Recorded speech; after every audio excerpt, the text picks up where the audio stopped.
For centuries, we believed we knew the history of our world, each discovery, each relic, carefully placed within the timeline of human evolution. But what if everything we thought we knew is about to be turned upside down? In 2025, new archaeological findings have emerged from the depths of the earth, offering startling glimpses into past civilizations that defy the very science we rely on. In the sands of Palestine, a discovery has stirred more than dust, unearthing artifacts so advanced their origins cannot be explained by anything we've studied before. Mysterious structures buried beneath the ice in Antarctica, ancient bones that challenge the very age of humanity. These revelations are more than just puzzles. They are invitations to rethink the past. What are we missing in our understanding of history? Are these ancient remnants pointing to a hidden truth, or is science simply unable to keep up? So sit back, relax, and let's dive into these breathtaking, mind-bending revelations, where science meets the unknown. Nestled deep within the arid expanse of Saqqara, just south of Egypt's capital, Cairo, lies a tomb that has captured the imagination of archaeologists and historians for decades. The tomb of Prince Wasser Ifri, discovered in the early 1900s, remains one of the lesser-known yet most intriguing sights of ancient Egypt. It rests quietly beneath the earth, its existence a testament to the opulence and mystery of a time long past. As you stand before the tomb, a sense of awe washes over you. The entrance, humble compared to the grandeur of other royal tombs in Egypt, belies the complexity hidden within. The walls of the tomb are adorned with intricate carvings, scenes of daily life, offerings to the gods, and the journey into the afterlife. Wasser Ifri, a prince of the 6th dynasty, is thought to have lived sometime around 2300 BC. But beyond these facts, little is known about this enigmatic figure, and even less is understood about the tomb itself. The tomb's design is typical for its period, with a long corridor leading to the burial chamber. Yet as the passageways unfold, it becomes clear that Wasser Ifri's final resting place was no ordinary tomb. Unlike many of his contemporaries, who were buried with great displays of wealth and elaborate burial rituals, Wasser Ifri's tomb seems somewhat subdued, as though it were incomplete or intentionally understated. What could this suggest about the prince's life and his relationship with the powers that be? Some speculate that his death was unexpected, possibly even controversial. His burial place, devoid of the grand treasures typical for someone of his status, raises more questions than it answers. The tomb structure itself holds further mystery. Ancient Egyptian tombs often contained false doors, designed to allow the deceased's spirit to pass through to the afterlife. Yet Wasser Ifri's tomb features a door that seems to lead nowhere. Its significance and function remain unclear. Some have proposed that this was a symbolic entry, one that allowed the prince's soul to transcend not only his physical world, but the constraints of death itself. Could it have served as a metaphysical passage between the mortal realm and the divine, an attempt to connect with the gods on a higher plane? Or was it simply a sign of unfinished plans, perhaps reflecting the prince's untimely or unremarkable demise? Within the tomb's walls, there are also faint but distinct remnants of what might have been once remarkable murals. Though time has worn them away, traces of these paintings hint at stories of courtly life, royal rituals, and perhaps even battles fought and won. But what stands out, however, is the absence of references to Wasser Ifri's role in these depictions. Could it be that his significance was understated during his life, or that later generations deliberately left him out of the narrative? The mystery of Wasser Ifri extends beyond the tomb itself. In the centuries that followed the discovery of his resting place, questions have arisen about why such a prince, of considerable rank and apparent wealth, was buried with such apparent humility. Some suggest political intrigue might be involved, a prince whose role in court was overshadowed by stronger figures, whose existence was erased from history after his death. Alternatively, others have proposed that Wazir-Ifri may have been a forgotten figure, his legacy relegated to obscurity, leaving behind little more than a tomb that hints at a grander story yet untold. Adding to the intrigue are the strange artifacts found in the surrounding area. Among them, odd stone statues and small, unremarkable objects that seem to carry no immediate significance, yet offer glimpses of a deeper narrative. They do not match the grandeur of typical royal burial items. No golden treasures or extravagant jewelry. Instead, they evoke an air of quiet mysticism, as though they were offerings to a prince whose life was shrouded in secrecy. Were these objects meant for his afterlife, or were they remnants of a forgotten ritual? Could they be linked to cultic practices, possibly revealing an unknown aspect of Egyptian religion? In the centuries following the prince's burial, the tomb fell into obscurity, only rediscovered through the diligence of modern archaeologists. Today, it stands as a silent monument to a life that seems to have left more questions than answers. What happened to Prince Wazir-Ifri? Was his life truly as uneventful as his tomb suggests, or has history simply overlooked him? We can only speculate. The prince's story, one of wealth, mystery, and perhaps political intrigue, remains buried beneath layers of history, awaiting further discoveries. And yet, even as we uncover fragments of his existence, we are left to wonder, what else lies hidden within the walls of the tomb, waiting to be revealed? As we peel back the layers of history, the tomb of Prince Wazir-Ifri continues to challenge our understanding of Egypt's royal past. What secrets does it hold, and what does it say about the individuals who built, and perhaps later abandoned, this enigmatic resting place? As we continue our journey through some of the most astonishing and unexplained archaeological discoveries of 2025, we find ourselves drawn once again to the heart of ancient Egypt. The discovery of a royal tomb, recently unearthed in the Valley of the Kings, has sent shockwaves through the archaeological community. This is no ordinary find. The tomb of Thutmose II, a ruler whose legacy has long been overshadowed by his more famous successors, offers a new window into the complexities and mysteries of Egypt's 18th dynasty. The Valley of the Kings is a place that has yielded some of the most famous tombs in history, those of Tutankhamun, Ramses II, and Seti I. Yet the tomb of Thutmose II remained hidden for centuries, untouched and undisturbed. Only in the last few years has it come to light, sparking a wave of both excitement and intrigue. As you approach the tomb, the landscape seems almost to hold its breath. The sheer scale of the surrounding mountains, the silent stillness of the desert, and the looming sense of history all combine to create a sense of anticipation. Unlike the grandiose tombs of other pharaohs, Thutmose II's tomb presents a stark contrast. It is unassuming in appearance, carved into the rocky hillsides with minimal adornment. Yet within its walls lies a complex narrative waiting to be uncovered. The tomb itself is a labyrinth, winding deep into the earth with passages that lead to chambers still shrouded in mystery. The architecture is typical for the period, with hieroglyphs lining the walls, depicting scenes of the king's life and his journey into the afterlife. But what makes this tomb unique is not merely the craftsmanship of the carvings, but what they do not show. There are no grand depictions of conquests or celebrations of victories. Instead, the artwork seems muted, focused primarily on offerings and ritual scenes.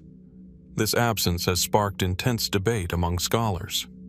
Why did Thutmose II, a pharaoh who ruled for a substantial period, not commission the typical grandiose depictions of his reign? Could it be that his rule was not as significant as previously thought? Or is there something more to the story? something hidden beneath the surface. Was he a ruler whose achievements were overshadowed by more powerful figures, such as his son, Thutmose III, or even his co-regent wife, Hatshepsut? In fact, Thutmose II's tomb raises more questions than answers. The burial chamber itself is adorned with intricate carvings, but they are surprisingly understated for a royal tomb. The walls depict the king before the gods, receiving offerings and participating in the rituals that were thought to ensure his safe passage to the afterlife. But unlike other royal tombs, there are no lavish treasures or artifacts found alongside the tomb's occupant. No golden chests, no fine jewelry, and no rich treasures. Only a few scattered items, suggesting that the king's burial was far more modest than initially expected. Some speculate that this could be a deliberate choice, a reflection of Thutmose II's relatively low standing compared to his more famous successors. Or perhaps his tomb was unfinished, the result of an untimely death or a rushed burial. Others wonder if it was the product of political turmoil. Was the king's tomb hidden, intentionally obscured by those who did not wish to remember him? Adding to the mystery are the strange markings found throughout the tomb. Several inscriptions appear to have been deliberately erased or defaced. This has led to theories that Thutmose II may have been the subject of a posthumous campaign to erase his legacy, an act of political erasure, perhaps orchestrated by his successors. This could explain why the tomb, which was eventually rediscovered, had remained so hidden for so long. What was it about this pharaoh that prompted such an attempt to silence his memory? Moreover, the artifacts found within the tomb are perplexing in their own right. A small collection of ceremonial items, including a few amulets and pottery pieces, have been discovered. But they are not typical royal relics. Some objects appear to belong to a different era entirely, potentially suggesting that the tomb was reused or repurposed after Thutmose II's burial. Could it be that the tomb was meant for someone else, and the body of Thutmose II was placed in it later, perhaps even posthumously? Or was this a tomb that was never intended to hold the remains of a king? As the mystery of the tomb deepens, the question remains: what is hidden within the walls of this obscure resting place? Could the tomb of Thutmose II be more than just a forgotten burial site? What if it holds clues to a long-lost chapter of Egypt's royal history? Secrets that, until now, have been buried beneath layers of sand and stone? In the end, as we delve deeper into the tomb's secrets, one thing becomes clear. Thutmose II's legacy is far from settled. And as more discoveries emerge, we are left to wonder: what other secrets lie waiting to be uncovered within the tombs of Egypt's forgotten pharaohs? As we continue to explore new archaeological discoveries that challenge conventional understanding, we turn our attention to a chilling find: a set of iron ankle shackles uncovered in the Ghozza gold mine, deep within Egypt's eastern deserts. Historically linked to the extraction of precious resources, the mine has long been a site of industry. However, it is what was found buried beneath the sands that has sparked significant academic interest. The shackles, rusted with age but still intact, reveal a story of human suffering and control that was never meant to be remembered. Unearthed by a team of archaeologists in 2025, they were found in an area used for gold and precious metal mining during the late New Kingdom, around 1000 BC. Though the gold mine had been excavated for decades, these particular shackles were discovered in a less explored section, away from the main mining shafts. The ankle shackles are made from iron rather than the more common copper or bronze that the ancient Egyptians typically used. Iron was not widely used in Egypt until much later in history, with its widespread use emerging only after the Bronze Age. The discovery of iron shackles from such an early period suggests a technological advancement that was far ahead of its time, an anomaly in the historical timeline. As the excavation team carefully removed the shackles from the earth, numerous questions arose. Who would have worn these shackles, and why were they left behind in an abandoned part of the mine? These were not the simple ceremonial restraints often associated with ancient cultures. Rather, these shackles appeared to have a practical and more sinister purpose. The Ghozza gold mine was a significant site, known for employing a workforce of laborers, many of whom were prisoners, slaves, or individuals forced to work under duress. The discovery of these iron shackles points to a more organized and systematic form of captivity.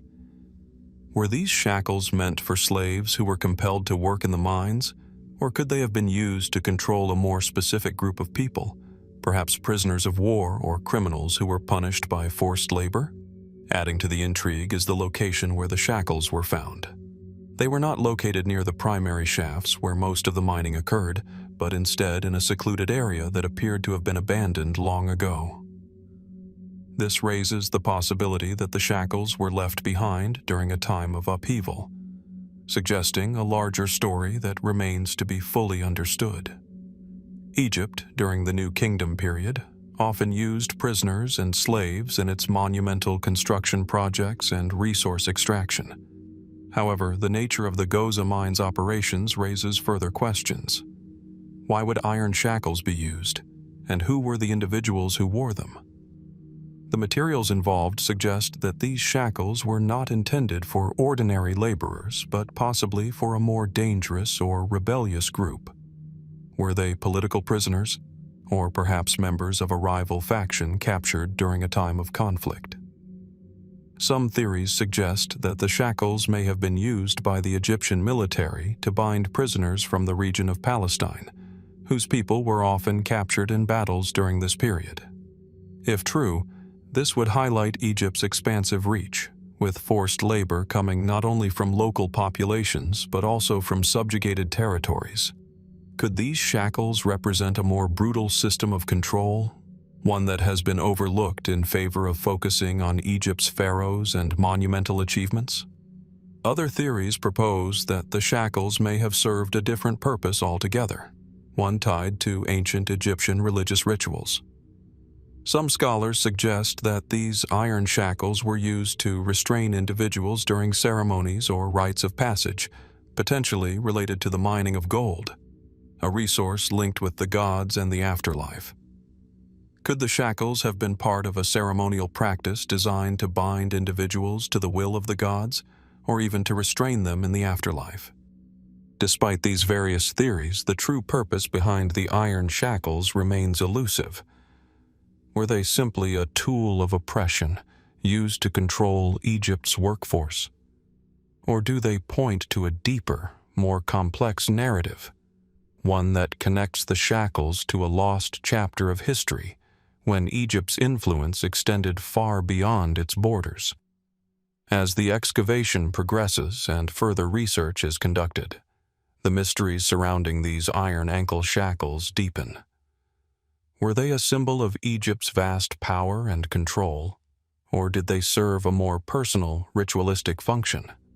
And what other secrets may lie buried in the sands of Ghozza, waiting to be uncovered? The shackles may only be the beginning of a much larger and more complicated story, one that continues to challenge our understanding of ancient Egyptian society. As we continue to delve into the mysteries that challenge our understanding of ancient Egypt, we turn to the enigmatic city of Imet. Rediscovered in 2025, this lost city was once a bustling hub of culture and commerce, thriving under the rule of the pharaohs during the New Kingdom period, around 1500 BC. Despite its significance, Imet had remained hidden from history until now, offering a rare glimpse into a civilization long buried beneath the sands of time. Located along the banks of the Nile, Imet's ruins are emerging from beneath the earth near the modern town of el-Bahariya Oasis.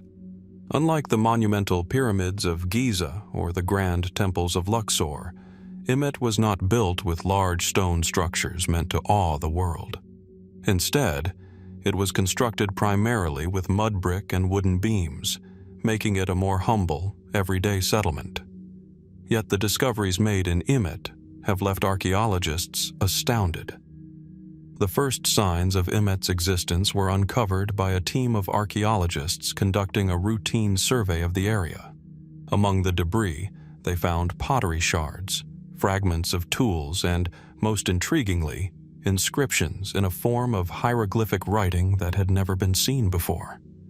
These texts, though fragmented, suggest that Imet was a thriving trade city, with connections to distant regions, including Palestine. But what is most puzzling is that, despite its clear importance, Imet is completely absent from any known ancient records. Unlike other Egyptian cities that were chronicled by scribes or immortalized in monumental inscriptions, Imet was entirely erased from history. Could this erasure have been a deliberate act? Or is there a deeper, more mysterious reason for why this city vanished without a trace? What makes Imet particularly striking is the discovery of its well-planned streets and urban layout. Unlike many smaller settlements that grew organically, Imet appears to have been carefully planned, with wide streets, public squares, and advanced water management systems. The complexity of its infrastructure suggests a civilization that was not only prosperous but highly organized. This raises the question, how did such an advanced society fade into obscurity? Excavations also revealed an unusual series of stone buildings, some of which appear to be small temples or shrines. These structures, while not as grand as the monumental temples of Egypt, are decorated with faint carvings that remain difficult to interpret. Some researchers speculate that these carvings may represent deities or religious practices unknown to the mainstream understanding of ancient Egyptian religion. Could they be evidence of a lost sect or a previously unknown belief system practiced in Imet? Or could these buildings have served as a sanctuary or refuge for those seeking to escape the political turmoil of the era? As the excavation continues, the findings only add to the mystery. Among the ruins, archaeologists discovered a series of sealed tombs, each containing a small number of mummified remains.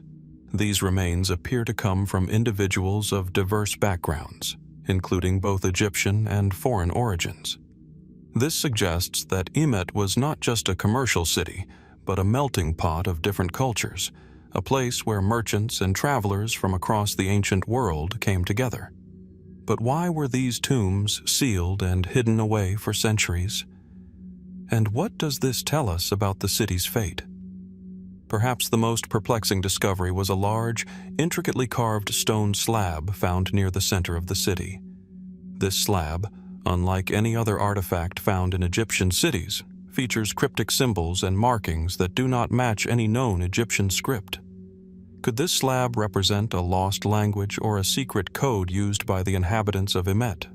Or was it placed there by a group of individuals hoping to preserve the memory of the city for future generations? While mainstream explanations suggest that Imet was eventually abandoned due to shifting trade routes or a natural disaster, other theories point to a darker fate. Some believe that the city could have fallen victim to political strife or invasion, potentially wiped from history by a more powerful civilization, or even by the rulers of Egypt themselves. Could Imet have been intentionally destroyed or erased from memory? The questions surrounding Imet only deepen with each new discovery. What truly happened to this remarkable city, and why has it remained hidden for so long? Could there be more to Imet's story than we can yet understand? The ongoing excavation of Imet has only scratched the surface of the mystery, and as more evidence is uncovered, the enigma only grows. One thing is certain: the lost city of Imet holds many secrets that have yet to be revealed. Beneath the layers of sand and stone, untold stories await. What might they tell us about a civilization long lost to history? And what, perhaps, will we learn about the people who once lived and thrived in this forgotten city of ancient Egypt? As our exploration of the unknown and mysterious continues, we find ourselves drawn to the lesser-known yet incredibly intriguing site, Qubbet el-Hawa. Located on the western bank of the Nile, near the ancient city of Aswan, 3 tombs from Egypt's Old Kingdom have recently been uncovered. These tombs, whose secrets have remained dormant for millennia, offer a fascinating glimpse into a long-forgotten chapter of Egyptian history. Qubbet el-Hawa, famous for its stunning views over the Nile, is not a typical tourist destination. It's a place where the wind whispers across the desert sands, and the sun casts long shadows over the landscape. Nestled into the cliffs, the tombs are hidden behind jagged rock faces, guarding their contents from the ravages of time. These tombs date back to the 5th and 6th dynasties of the Old Kingdom, around 2300 to 2100 BC, and they were the final resting places of provincial governors and high-ranking officials, men who wielded significant power and influence in ancient Egypt. The tombs are carved directly into the rock, demonstrating the Egyptians' mastery of both architecture and the afterlife. At first glance, these tombs might seem unremarkable when compared to the grandeur of the pyramids or the tombs of more famous pharaohs. However, as the excavation team began their work, they quickly realized that what lay inside was far from ordinary. Unlike many other tombs of this era, which had been plundered long ago, these tombs remained largely undisturbed. Inside, archaeologists discovered rich artifacts and mummified remains that were astonishingly well preserved. The first tomb, identified as the burial place of a governor named Harkhuf, was an unexpected find. Known for his expeditions to the land of Punt and his role in expanding Egypt's trade network, Harkhuf was a man of considerable importance. His tomb is decorated with vivid scenes of his travels and the tributes he brought back to Egypt, showcasing Egypt's vast reach and its connections to distant lands. However, what raises questions is the peculiar positioning of his sarcophagus. Unlike traditional Old Kingdom burials, Harkhuf's sarcophagus is set at an unusual angle, facing away from the tomb's entrance. Was this positioning intentional? Could it signify something deeper, perhaps a spiritual belief, or a desire to guide the soul in a path that defied conventional burial practices? The second tomb, that of a governor named Sabu, presents even more mysteries. The chamber is filled with inscriptions detailing Sabu's role in maintaining stability in the region. But among the usual royal titles and religious references, there are strange symbols, ones not found in any other contemporary inscriptions.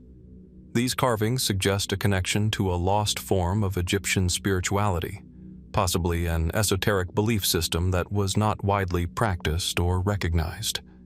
Could these symbols represent a form of mysticism or something more obscure that existed outside the mainstream Egyptian religion? The third tomb, that of an official named Passer, offers another layer of intrigue. His tomb contains some of the finest examples of Old Kingdom art and decoration, but it is the frescoes on the walls of the burial chamber that stand out. These frescoes depict scenes of daily life, but there is one notable detail: a celestial event, possibly a comet or star-like object in the sky. This depiction does not correspond to any known celestial occurrences of the time.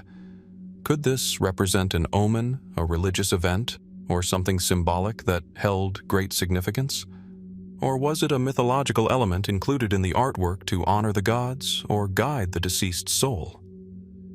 Each tomb, with its mix of familiar and unfamiliar elements, hints at something more than just the conventional burial practices of the time. These high-ranking officials, with their power and influence, seem to have been trying to convey something deeper to the afterlife. Were they expressing a knowledge of the cosmos, a spiritual understanding that has been lost to us? The unusual symbols, the strange positioning of the sarcophagi, and the celestial imagery suggest that these tombs might hold secrets beyond mere governance and wealth. The questions surrounding these tombs leave us wondering what else might be hidden in the sands of Qubbet el-Hawa. Could there be more tombs buried deeper within the cliffs, waiting to reveal additional mysteries of Egypt's Old Kingdom?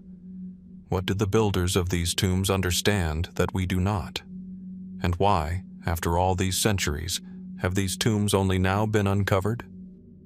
As we continue to piece together the fragments of this ancient world, the tombs of Qubbet el-Hawa stand as a testament to the complexity and depth of ancient Egyptian beliefs.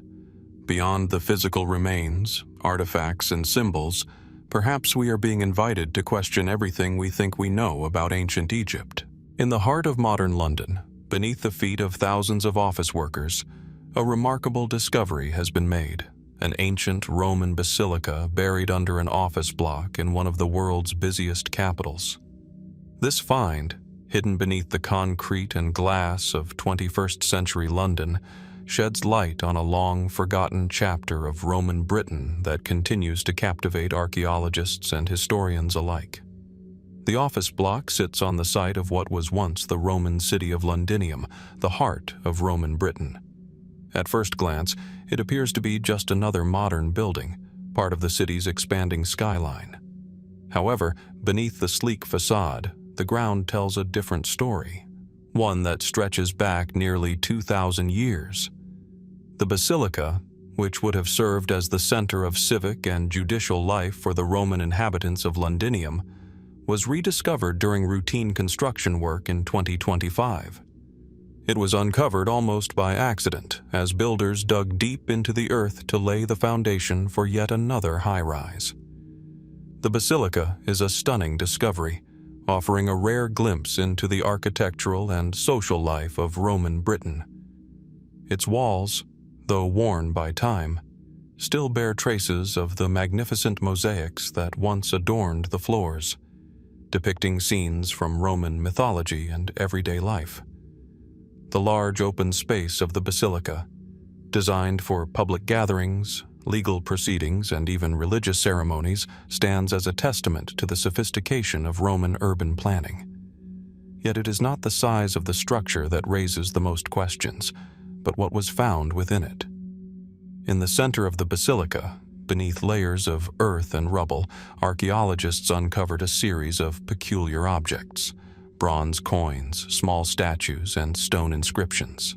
The inscriptions, though partially damaged, reference officials and events never before recorded in historical texts. Who were these individuals, and what roles did they play in the civic life of Londinium? Why were their names not etched into the annals of Roman history? The nature of these inscriptions suggests that there was a different, perhaps more localized, political or religious order in Londinium, one that doesn't align with the centralized control typically attributed to the Roman Empire. One of the most perplexing discoveries is a small, intricately carved stone tablet found near the basilica's main entrance. While it bears all the hallmarks of Roman craftsmanship, the tablet contains symbols and figures that do not correspond with any known Roman script. Some of these markings resemble a form of proto-writing, blending Roman and local British symbols. Could this tablet represent a fusion of Roman and Celtic cultures, indicating that Londinium wasn't simply a Roman outpost, but a place where different traditions and beliefs coexisted? As the excavation continued, further evidence suggested that the basilica had been used for purposes beyond those traditionally associated with Roman civic buildings. Beneath the central aisle, archaeologists found the remnants of an unusual structure, a circular stone platform, unlike any typical Roman altar or ceremonial site. Some speculate that this could have been used for local rituals or even secret religious practices. Did Londinium's Roman inhabitants maintain connections to ancient Celtic deities or spiritual practices that the empire sought to suppress? Or was this a place where early Christians gathered before the official legalization of Christianity in the Roman Empire? The discovery of this hidden basilica beneath London raises more questions than answers. Why was such an important building left undisturbed for so long, only to be discovered beneath an office block? Was it abandoned and forgotten, or deliberately hidden? And what was the true nature of the society that gathered within its walls? The Romans were known for their meticulous record-keeping, so why do we find so few references to this basilica in historical texts? Perhaps most tantalizing of all is the idea that this basilica was not merely a place for governance and law, but a place of spiritual or cultural significance that extended beyond the official narrative of Roman Britain. Could it be that the basilica was part of a larger, more complex belief system that existed in parallel with the Roman Empire's state-sponsored religion? What if the basilica was a center for practices or ideologies that were ultimately lost or erased in the historical record? As we continue to delve deeper into the history of Londinium, the discoveries beneath the office block continue to unfold, offering a window into a time and place long hidden beneath layers of history. What other secrets might lie buried beneath the modern city, waiting to reveal more about Roman Britain? The basilica beneath the office block serves as a reminder that the past is never truly gone. It is simply waiting to be uncovered. What other mysteries of ancient London remain to be discovered? Only time will tell, as archaeologists peel back the layers of history, one discovery at a time. In the rugged hills of Albania, where the winding paths lead through dense forests and the air carries the scent of ancient foliage, an extraordinary discovery has emerged, one that challenges our understanding of the Roman Empire's influence in the Balkans. Deep in the heart of the Albanian countryside, near the town of Pogradec and close to the shores of Lake Ohrid, archaeologists uncovered the remains of a tomb that sheds new light on the wealth, culture, and mystery of a forgotten Roman elite.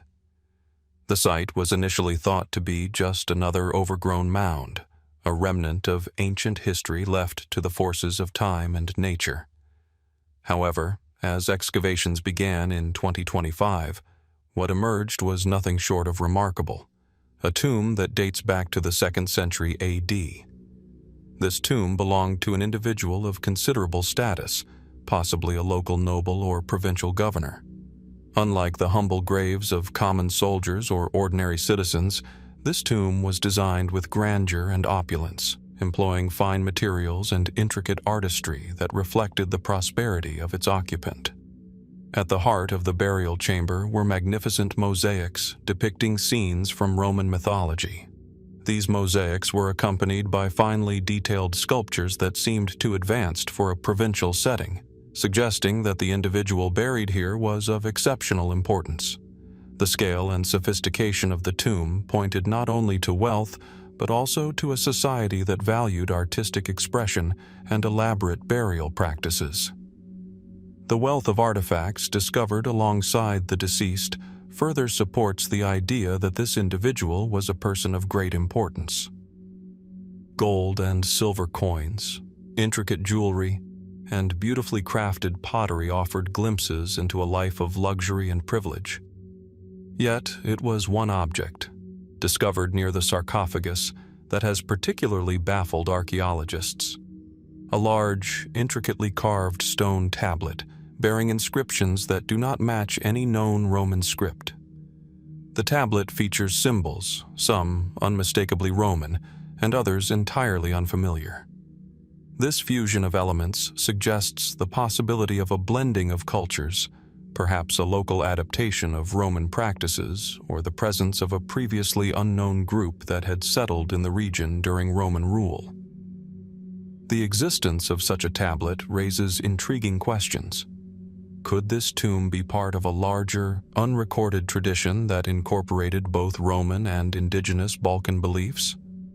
Or, as some scholars have speculated, could this be a rare example of an early regional form of Christianity, predating the empire's official conversion to Christianity? Adding to the mystery of this tomb is the unusual burial itself. While Roman tombs typically contain a single body, the tomb at Pogradec held two, one more prominent, adorned with gold and precious items, and the other placed apart, marked only by simple stone and unadorned. Were these individuals family members, perhaps a high-ranking couple? Or could one have been a servant or even a slave, placed in the tomb in a manner that reflected their social status? The disparity in grave goods, combined with the positioning of the bodies, hints at a complex social structure, possibly reflecting the complicated relationships between the Roman elite and those they governed. The location of the tomb, near ancient trade routes, also offers new insights into the role this family may have played in regional trade. Was the tomb's occupant an intermediary between Roman merchants and local Balkan tribes? Could the blending of Roman and local customs in the tomb reflect an effort to maintain cultural identity in the face of Romanization? The proximity of this tomb to trade routes suggests that the family was not only wealthy, but also influential in the region's commerce. Inscriptions found in the tomb hint at the possibility that the deceased was an important local leader, one who may have played a crucial role in the integration of the region into the Roman Empire. Yet, despite these tantalizing clues, few historical records exist to confirm the identity of the person buried here.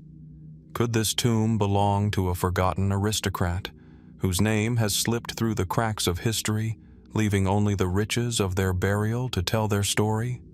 As excavation continues, the mystery deepens. The artifacts and inscriptions discovered in the tomb offer glimpses into the life of an individual who may have shaped the political and social landscape of the region.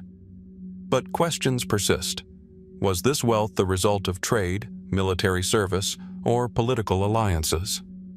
And what else might be hidden in the surrounding region that could further illuminate this forgotten chapter of Roman history? The discovery of this tomb challenges our understanding of Roman influence in the Balkans, revealing a complex, interconnected society that goes beyond the traditional narratives of Roman rule. The blending of Roman and local elements, the enigmatic inscriptions, and the unique burial practices all point to a society more multifaceted than we have previously known. As researchers continue to study the site, it's clear that the tomb at Pogradec holds secrets that have yet to be fully unlocked. What other mysteries of Roman Britain and its far-reaching influence lie buried beneath the earth, waiting to be revealed? Only time will tell. As we shift from the wealth of Roman tombs to the storied lands of ancient Egypt, we find ourselves once again captivated by a discovery that could rewrite the history of Cleopatra's reign. In the waters near Alexandria, a remarkable find has surfaced, an ancient harbor that lies just off the shores of the famous Temple of Cleopatra. This harbor, long hidden beneath the shifting sands and waters of time, is now revealing secrets that could illuminate the bustling maritime world of ancient Egypt in ways never before imagined. The harbor itself, though submerged beneath the Mediterranean, has been gradually uncovered by recent underwater archaeology efforts. The location is striking, just a short distance from what is believed to be Cleopatra's temple, a site that was once at the very heart of the queen's power and influence. As divers descend into the depths, they are greeted by the ruins of docks, warehouses, and an array of artifacts that speak to a bustling port from the 1st century BC, a time when Egypt was at the crossroads of the ancient world, controlling trade routes that stretched across the Mediterranean and beyond.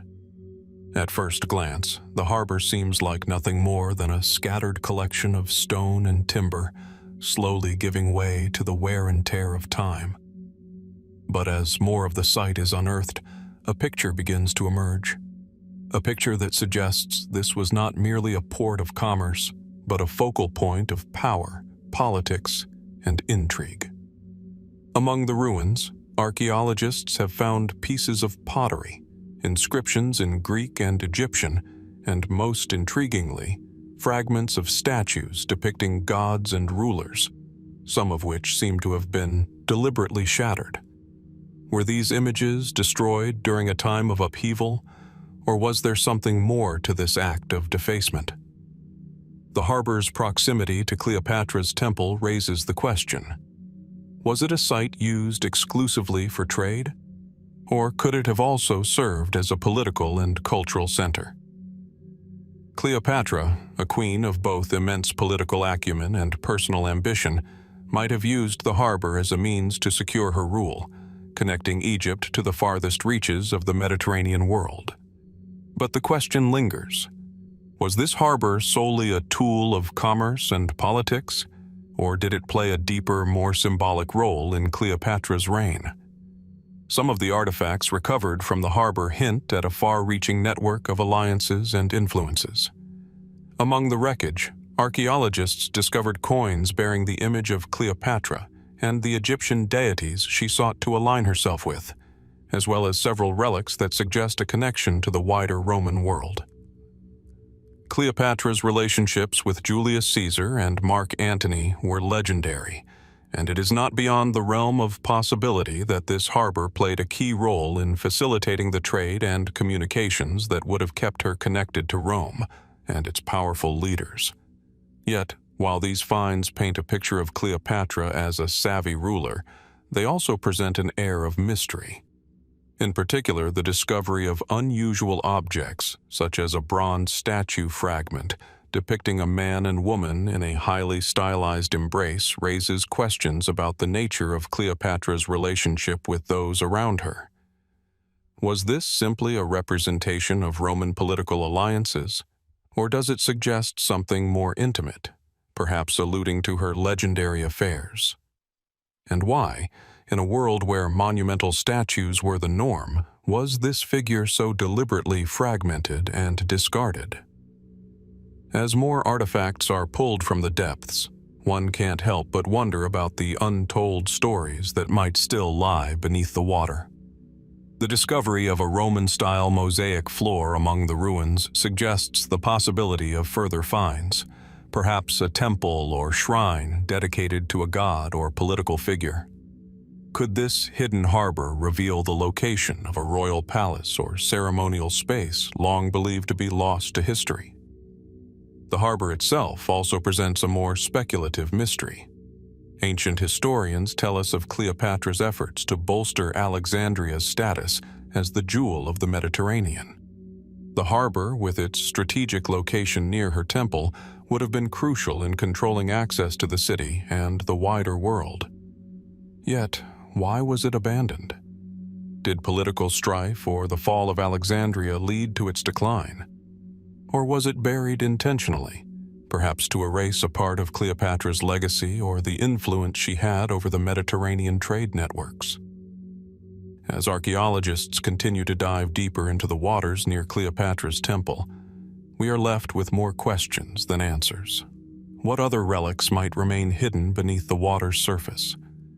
Is this harbor merely a physical testament to Cleopatra's rule? Or could it hold the keys to understanding a far greater mystery, one that speaks not only to her reign but to the shifting tides of history itself?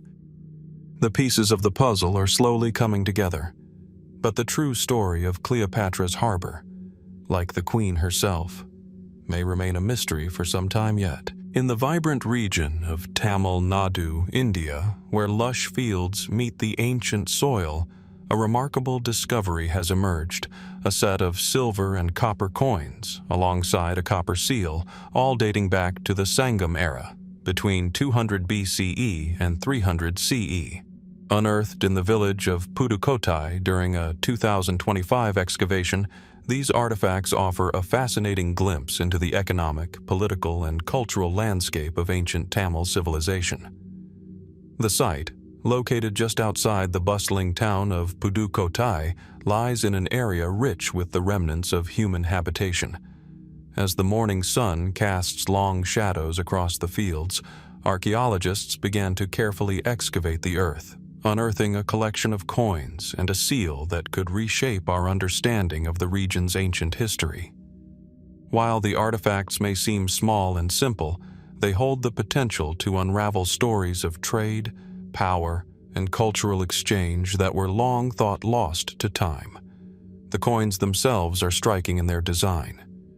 Crafted from silver and copper, they bear inscriptions in the Tamil Brahmi script, which was widely used in southern India during the early centuries CE. The inscriptions are brief, but they offer intriguing clues about the rulers who minted them. Some coins depict a crowned figure, likely a local king or ruler, while others feature symbols thought to represent various deities worshipped during the Sangam period. What is especially remarkable is the fusion of local and foreign influences visible on these coins. The motifs reflect a blend of Dravidian and Greek artistic styles, suggesting that Tamil Nadu's strategic location along maritime trade routes facilitated cultural exchange with the Greco-Roman world.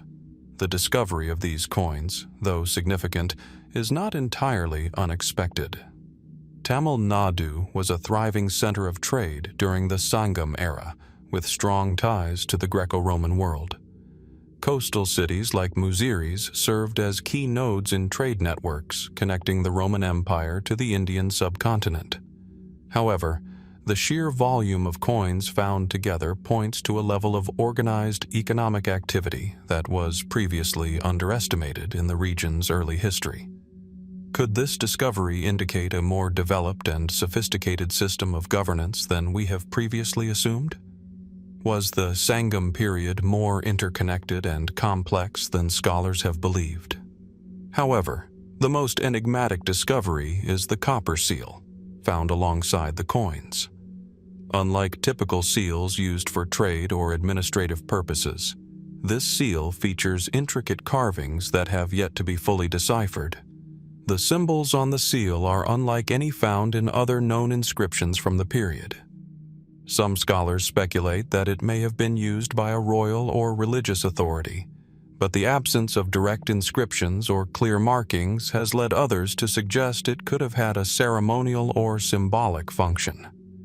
The imagery on the seal is also mysterious. It depicts a combination of animal and human figures, which may have religious or mythological significance. Some experts believe it could represent a deity or spirit, while others suggest it might symbolize the union of local Tamil beliefs with those of foreign traders. Was this seal used in rituals or as a mark of authority, perhaps by a powerful dynasty or a religious institution with significant influence in the region? The discovery raises important questions about Tamil Nadu's role in the broader context of ancient trade.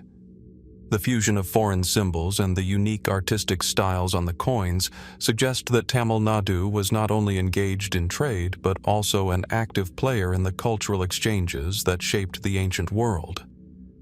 Could the people of the Sangam era have been more connected to distant civilizations than previously thought? Perhaps they exchanged not only goods but also ideas, art, and technology, facets of culture that were never recorded but shaped the region's development. As excavation continues, more fragments of this ancient world come to light, with each discovery adding complexity to our understanding of the Sangam period.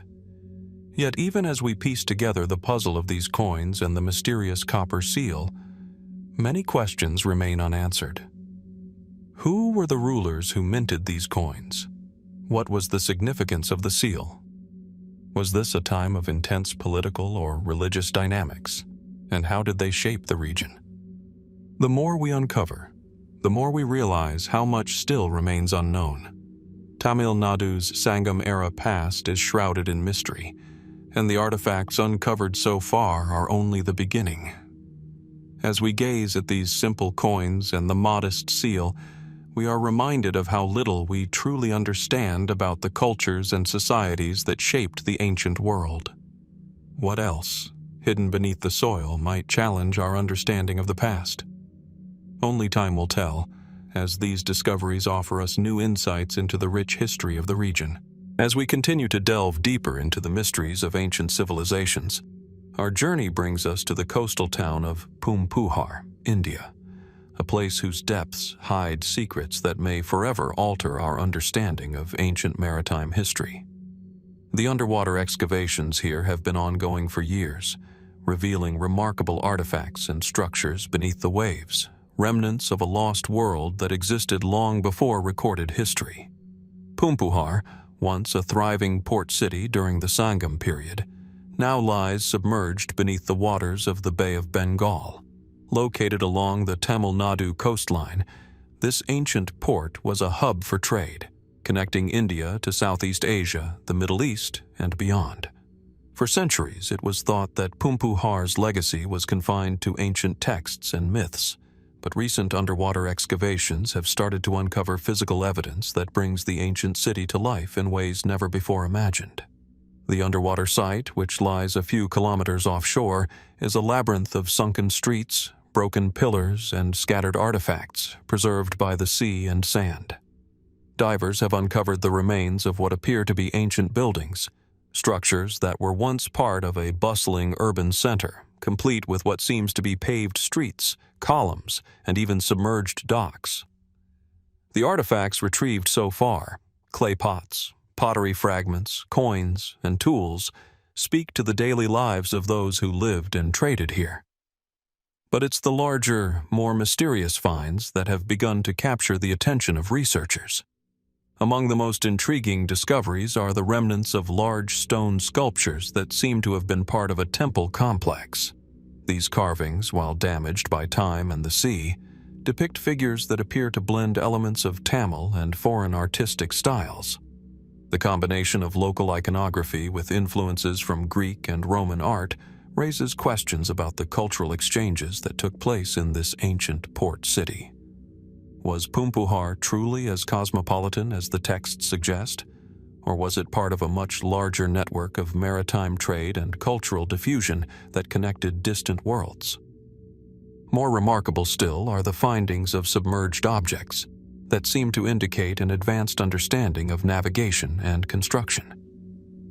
Among the objects recovered, there are what appear to be anchor stones, as well as parts of ancient ships. These anchors, some weighing several tons, suggest that Poompuhar may have been a key maritime hub, capable of handling large ocean-going vessels. This discovery raises intriguing questions about the technology of the time. How did these ancient seafarers manage to craft such sophisticated ships and navigate vast distances across the open sea? But perhaps the most perplexing discovery is the sunken city itself. Some scholars suggest that the site could have been the victim of a natural disaster, perhaps a tsunami or a rising sea level, which led to its submergence. Evidence of similar coastal destruction has been found in other parts of the world, but could Poompuhar have faced a cataclysmic event? What caused the city to sink beneath the waves? And why do some portions of the city seem remarkably well preserved, while others are completely obliterated? Could there have been multiple events that contributed to its downfall? There are other theories as well, some more speculative, that suggest the city may have fallen into the sea due to human intervention, or even a secretive ancient technology. Could the people of Poompuhar have been involved in something far more advanced than we realize? Some have proposed that the site could be evidence of a lost civilization with advanced engineering and architectural knowledge. While these ideas remain unproven, they add an element of mystery that cannot be ignored. The underwater excavation at Poompuhar is not just a window into an ancient port. It's a portal to a world that was thriving in ways we are only beginning to understand. The artifacts and structures found beneath the waves challenge the conventional wisdom about the history of trade, technology, and culture in ancient India. They remind us that much of the ancient world remains hidden, and that we have only begun to scratch the surface in our quest to understand the full scope of human history.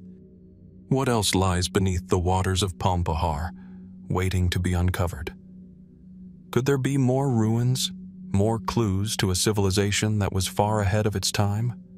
Or perhaps, like many other ancient cities, Poompuhar was simply a casualty of its environment, buried beneath the waves to remain lost for millennia. Only time and further exploration will reveal the full story of this sunken city. For now, it remains a haunting reminder of the mysteries that still lie beneath the surface of the oceans, waiting to challenge everything we think we know about the ancient world. As we move through the shifting landscapes of ancient history, we arrive in Myanmar, a land where natural forces have recently exposed a hidden structure that has left archaeologists and historians alike captivated. Beneath the soil, deep within the hills of Myanmar, an earthquake has uncovered an ancient structure, one that had been buried for centuries.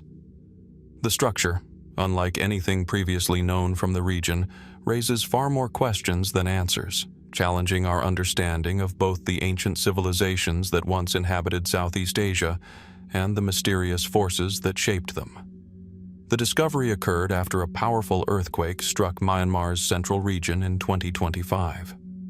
In the aftermath, as the earth settled, something extraordinary became visible in the aftermath of the tremors. An ancient stone structure, partially exposed and still standing amid the wreckage. Initially, it was thought to be a forgotten temple or fortification, but as excavation teams began their work, they realized that this was no ordinary structure.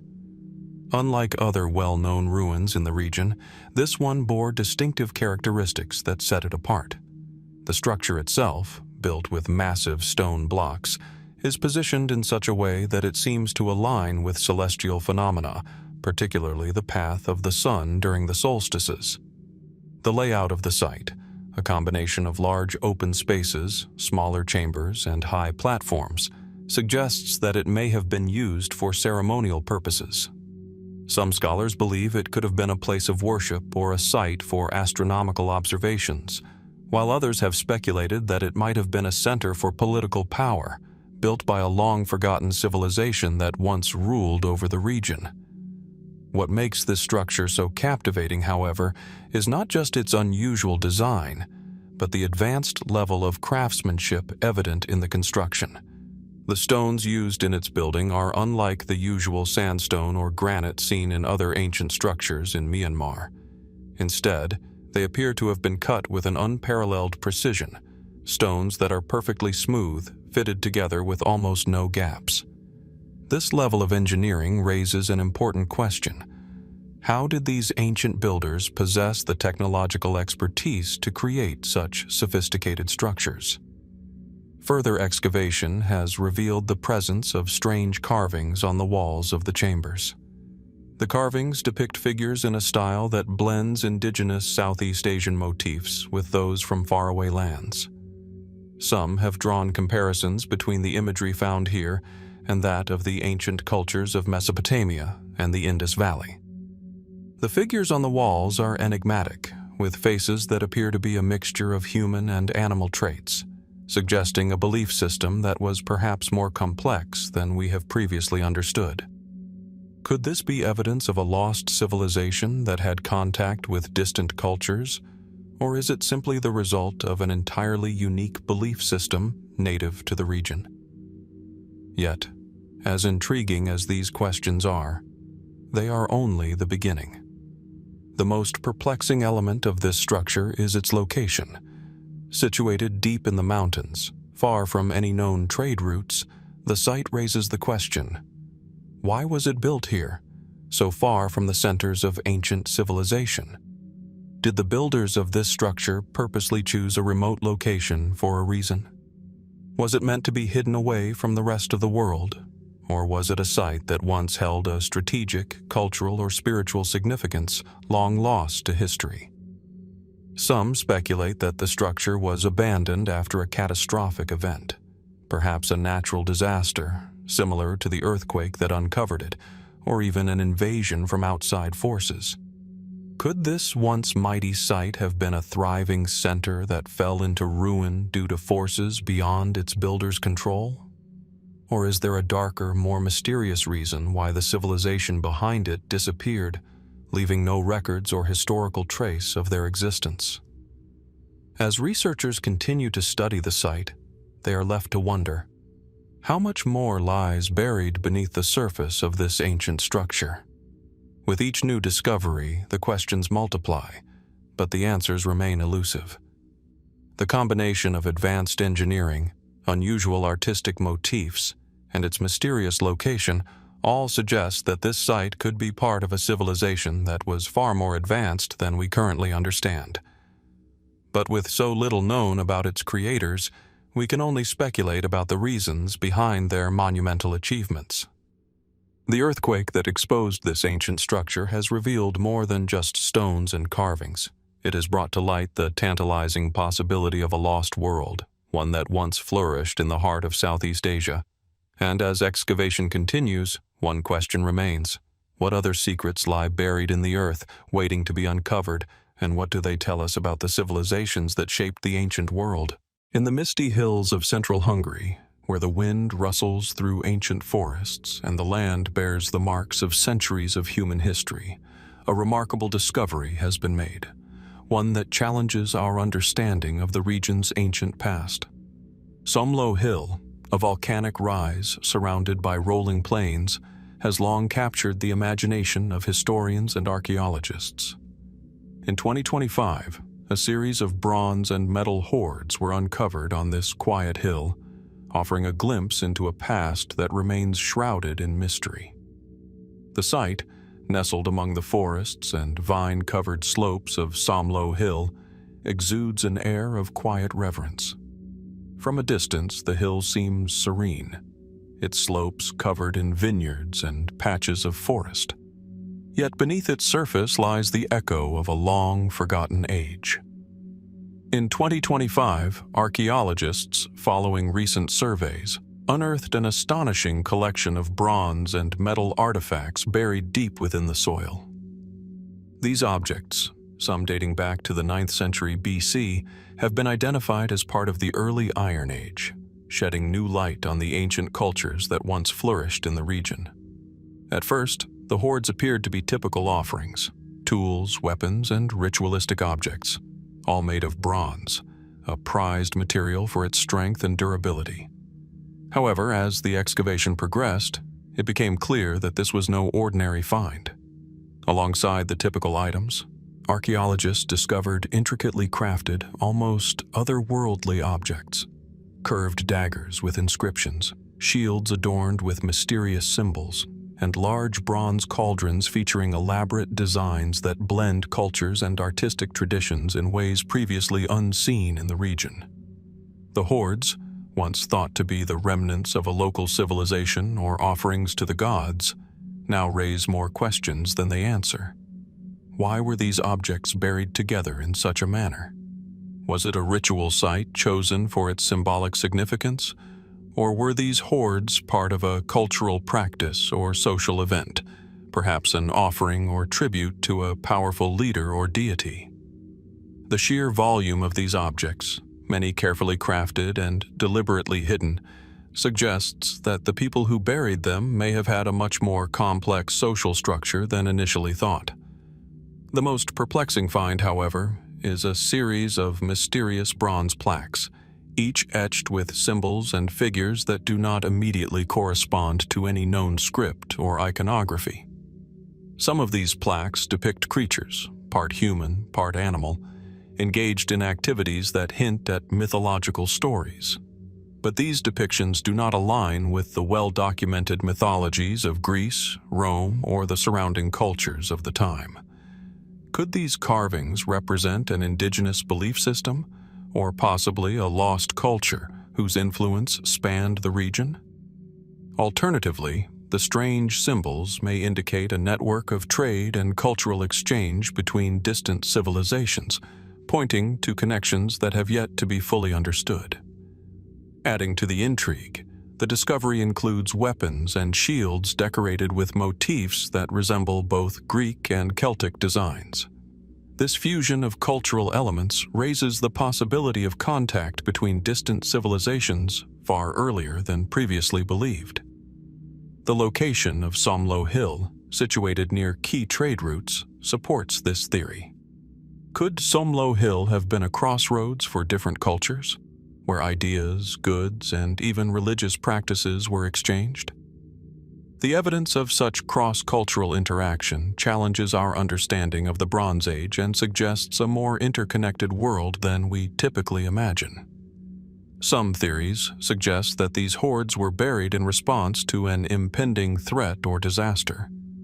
The number of metal objects, carefully crafted and hidden with great care, could indicate that the people sought to protect their possessions from invasion, warfare, or a catastrophic event.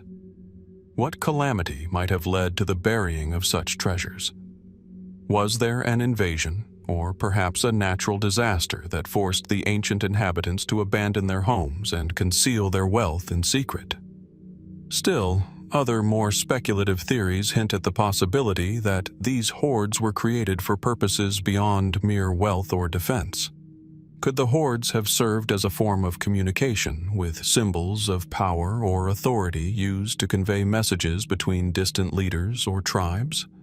Might they have been left behind by a group hoping to preserve their legacy, leaving behind a record of their existence to survive the ages and speak to future generations? While much of the hoard has been catalogued and analyzed, the full significance remains unclear. The mixture of foreign and local influences, the enigmatic symbols, and the sheer scale of the collection suggest that Somló Hill was more than just a simple burial site. It may have been a nexus for ancient cultures, a place where diverse traditions and beliefs converged.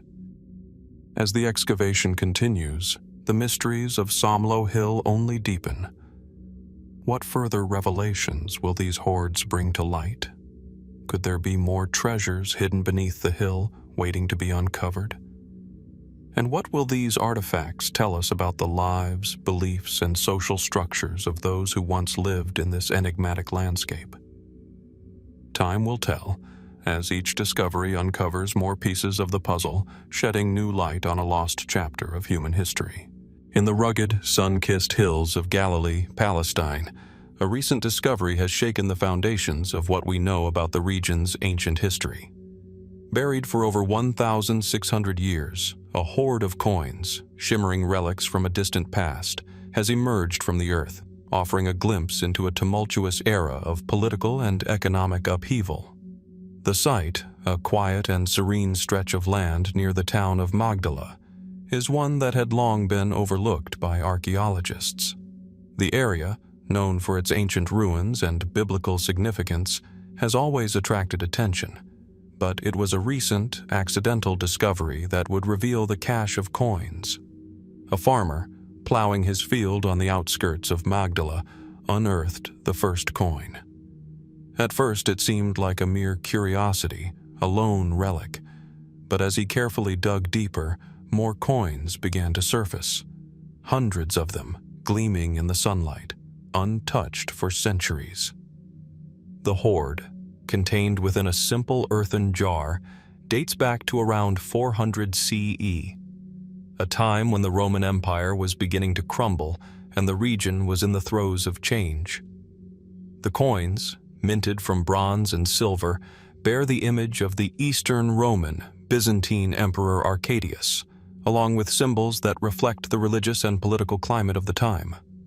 Some coins feature Christian imagery, while others depict pagan symbols, suggesting a society in transition, where the old and new worlds were in conflict. At first glance, the discovery seems straightforward, a forgotten stash of wealth buried by someone seeking to protect their fortunes during a time of turmoil. However, the circumstances surrounding this hoard raise far more questions than answers. The coins, though impressive, are not unique in their design. They have been found in other hoards across the former Byzantine Empire. What is truly intriguing, however, is the location of the hoard. Galilee at the time was under constant political pressure, caught between the waning power of the Roman Empire and the rising influence of neighboring kingdoms. This context of a region steeped in both religious significance and political unrest begs the question, why was this particular hoard buried here, and what was the significance of the location? One theory suggests that the coins were hidden during the collapse of Roman rule in the region.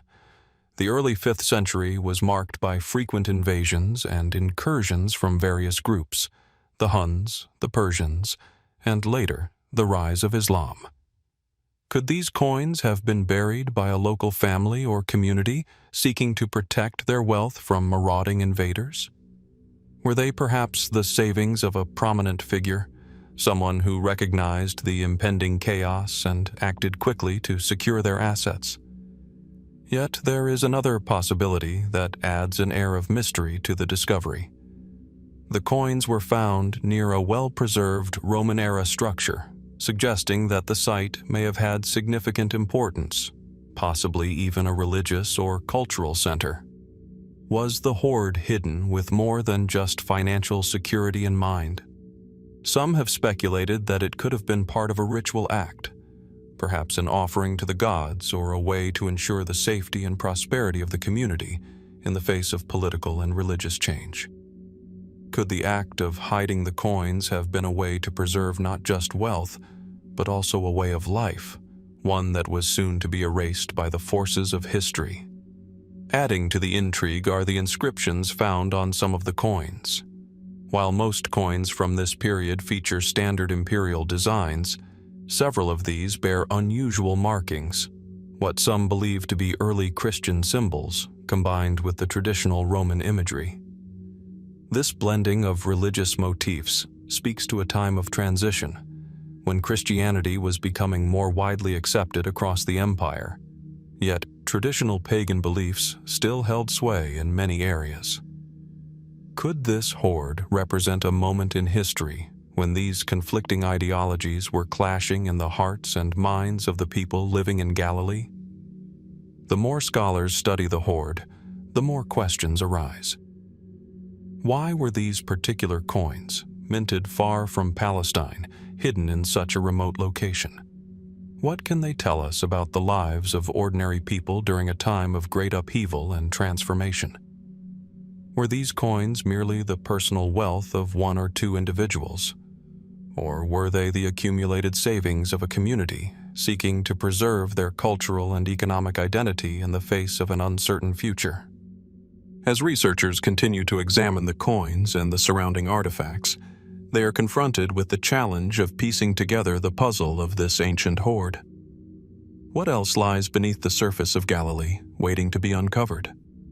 What can this seemingly simple discovery tell us about the forces at play during the final years of the Roman Empire in Palestine? The answers to these questions may remain elusive, but the mystery of the 1,600-year-old coin hoard serves as a poignant reminder of the countless untold stories that lie buried beneath our feet. What else, perhaps, is still waiting to be discovered, hidden in the earth, waiting to challenge our understanding of the past?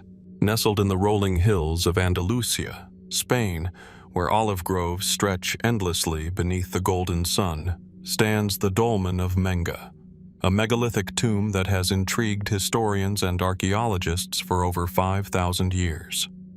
Located in the heart of the Guadalteba Valley, this ancient structure has long been a symbol of an enigmatic people whose lives and beliefs have faded from memory. The dolmen itself is a breathtaking sight. Its massive stones, worn by centuries of wind and rain, seem to defy the passage of time. As a passage tomb, it features a long corridor leading to a burial chamber formed by enormous stones, some weighing as much as 180 tons. These megaliths, placed with remarkable precision, suggest the presence of a highly organized society capable of monumental labor. The scale of the dolmen raises immediate questions.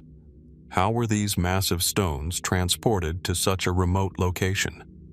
What tools and knowledge did the builders possess? Part of the greater archaeological site of Antiquera, the dolmen of Menga is one of Europe's largest of its kind. Its size and complexity suggest that it was not just a simple burial site, but a focal point for rituals, ceremonies, or even astronomical observations. Of particular interest is the alignment of the dolmen with the surrounding landscape. On the solstices, light floods the chamber in a way that may have held spiritual significance. Could the dolmen have served as an observatory, where ancient people marked celestial events? The alignment with the sun, moon, and stars is not just an accident. It's an intentional design that speaks to a deep understanding of the natural world. Despite the dolmen's architectural significance, its purpose remains a mystery. Why was such an elaborate and labor-intensive tomb built for a people who left no written records? Who were the individuals buried here, and why were they honored so grandly? The tomb contains no treasures or artifacts to suggest the wealth or importance of its occupants. Instead, it seems to have been a place of ritual, a sacred site for a community that believed in an afterlife tied to the land itself. Some archaeologists speculate that the dolmen was a symbol of power, built by leaders to assert their authority. Could it be the tomb of a ruler whose power was reflected in the scale of their burial? Others suggest it may have been a communal tomb, constructed to honor ancestors and reinforce social bonds. Was the dolmen a tribute to those who had passed, a place for the living to honor their heritage? Another theory is that the dolmen may have had a religious or ceremonial role beyond serving as a burial site. Its grand scale and precise alignment suggest it might have been used for rituals connected to nature's cycles, perhaps fertility, harvests, or seasonal changes. Did people gather here not only to bury their dead, but also to mark important events like solstices or equinoxes? If so, why did they place such importance on aligning the tomb with the heavens? Perhaps the most mysterious aspect of the dolmen is the local folklore that has surrounded it for centuries. Legends speak of supernatural power at the site, where strange occurrences have been reported. Some say it was built by giants, while others suggest it was the work of gods imparting wisdom to the people. Could these stories contain a kernel of truth? Was the dolmen a place where the divine and mortal worlds connected through its immense stones and precise alignments? As excavation continues, new technologies are being used to analyze the site, leading to more questions. What lies beneath the soil surrounding the dolmen, waiting to be discovered? Are there additional burial sites or artifacts that could help explain the dolmen's full significance? What were the lives of the people who built it like, and what motivated them to create such an extraordinary monument? The dolmen of Menga remains an enigma, its purpose and meaning still unclear. Despite centuries of study, much about this ancient site is still unknown. Was it simply a tomb? Or was it more? A ceremonial center, a place of power, or a site where the heavens guided the living and the dead? Whatever the answer, the dolmen stands as a testament to a civilization whose legacy continues to captivate us, a silent reminder of the mysteries that still lie hidden beneath the earth.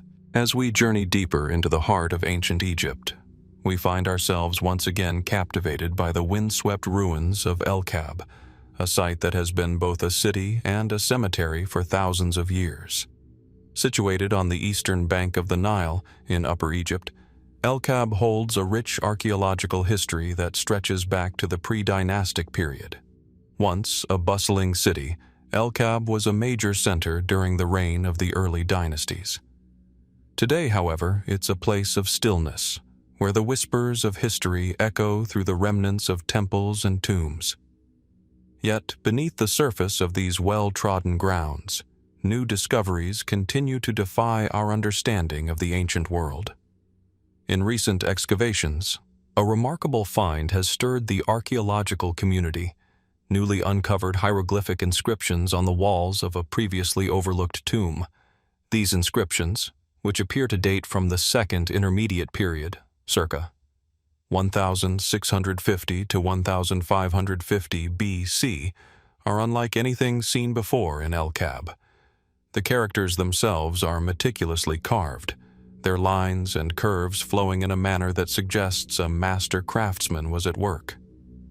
While hieroglyphs are no stranger to Egypt's storied past, these inscriptions offer new glimpses into a chapter of Egyptian history that has remained largely obscure.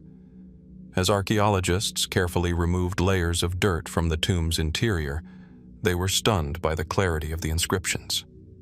The symbols, some familiar, others curiously unfamiliar, seem to tell the story of a high-ranking individual, perhaps a local ruler or a noble, who once wielded influence in the region. Yet, despite the high status suggested by the tomb's opulence and the intricacy of the carvings, the identity of the tomb's owner remains a mystery. No royal name or title is immediately recognizable from known Egyptian dynastic records, leaving the possibility that this was a ruler whose existence has been lost to time. The inscriptions, which adorn the walls of the burial chamber and the corridor leading into it, include depictions of ceremonial scenes, offerings to gods, and descriptions of victories. These are all familiar elements in Egyptian tomb art, yet the names of the gods and figures depicted are not those commonly seen in other tombs from the period.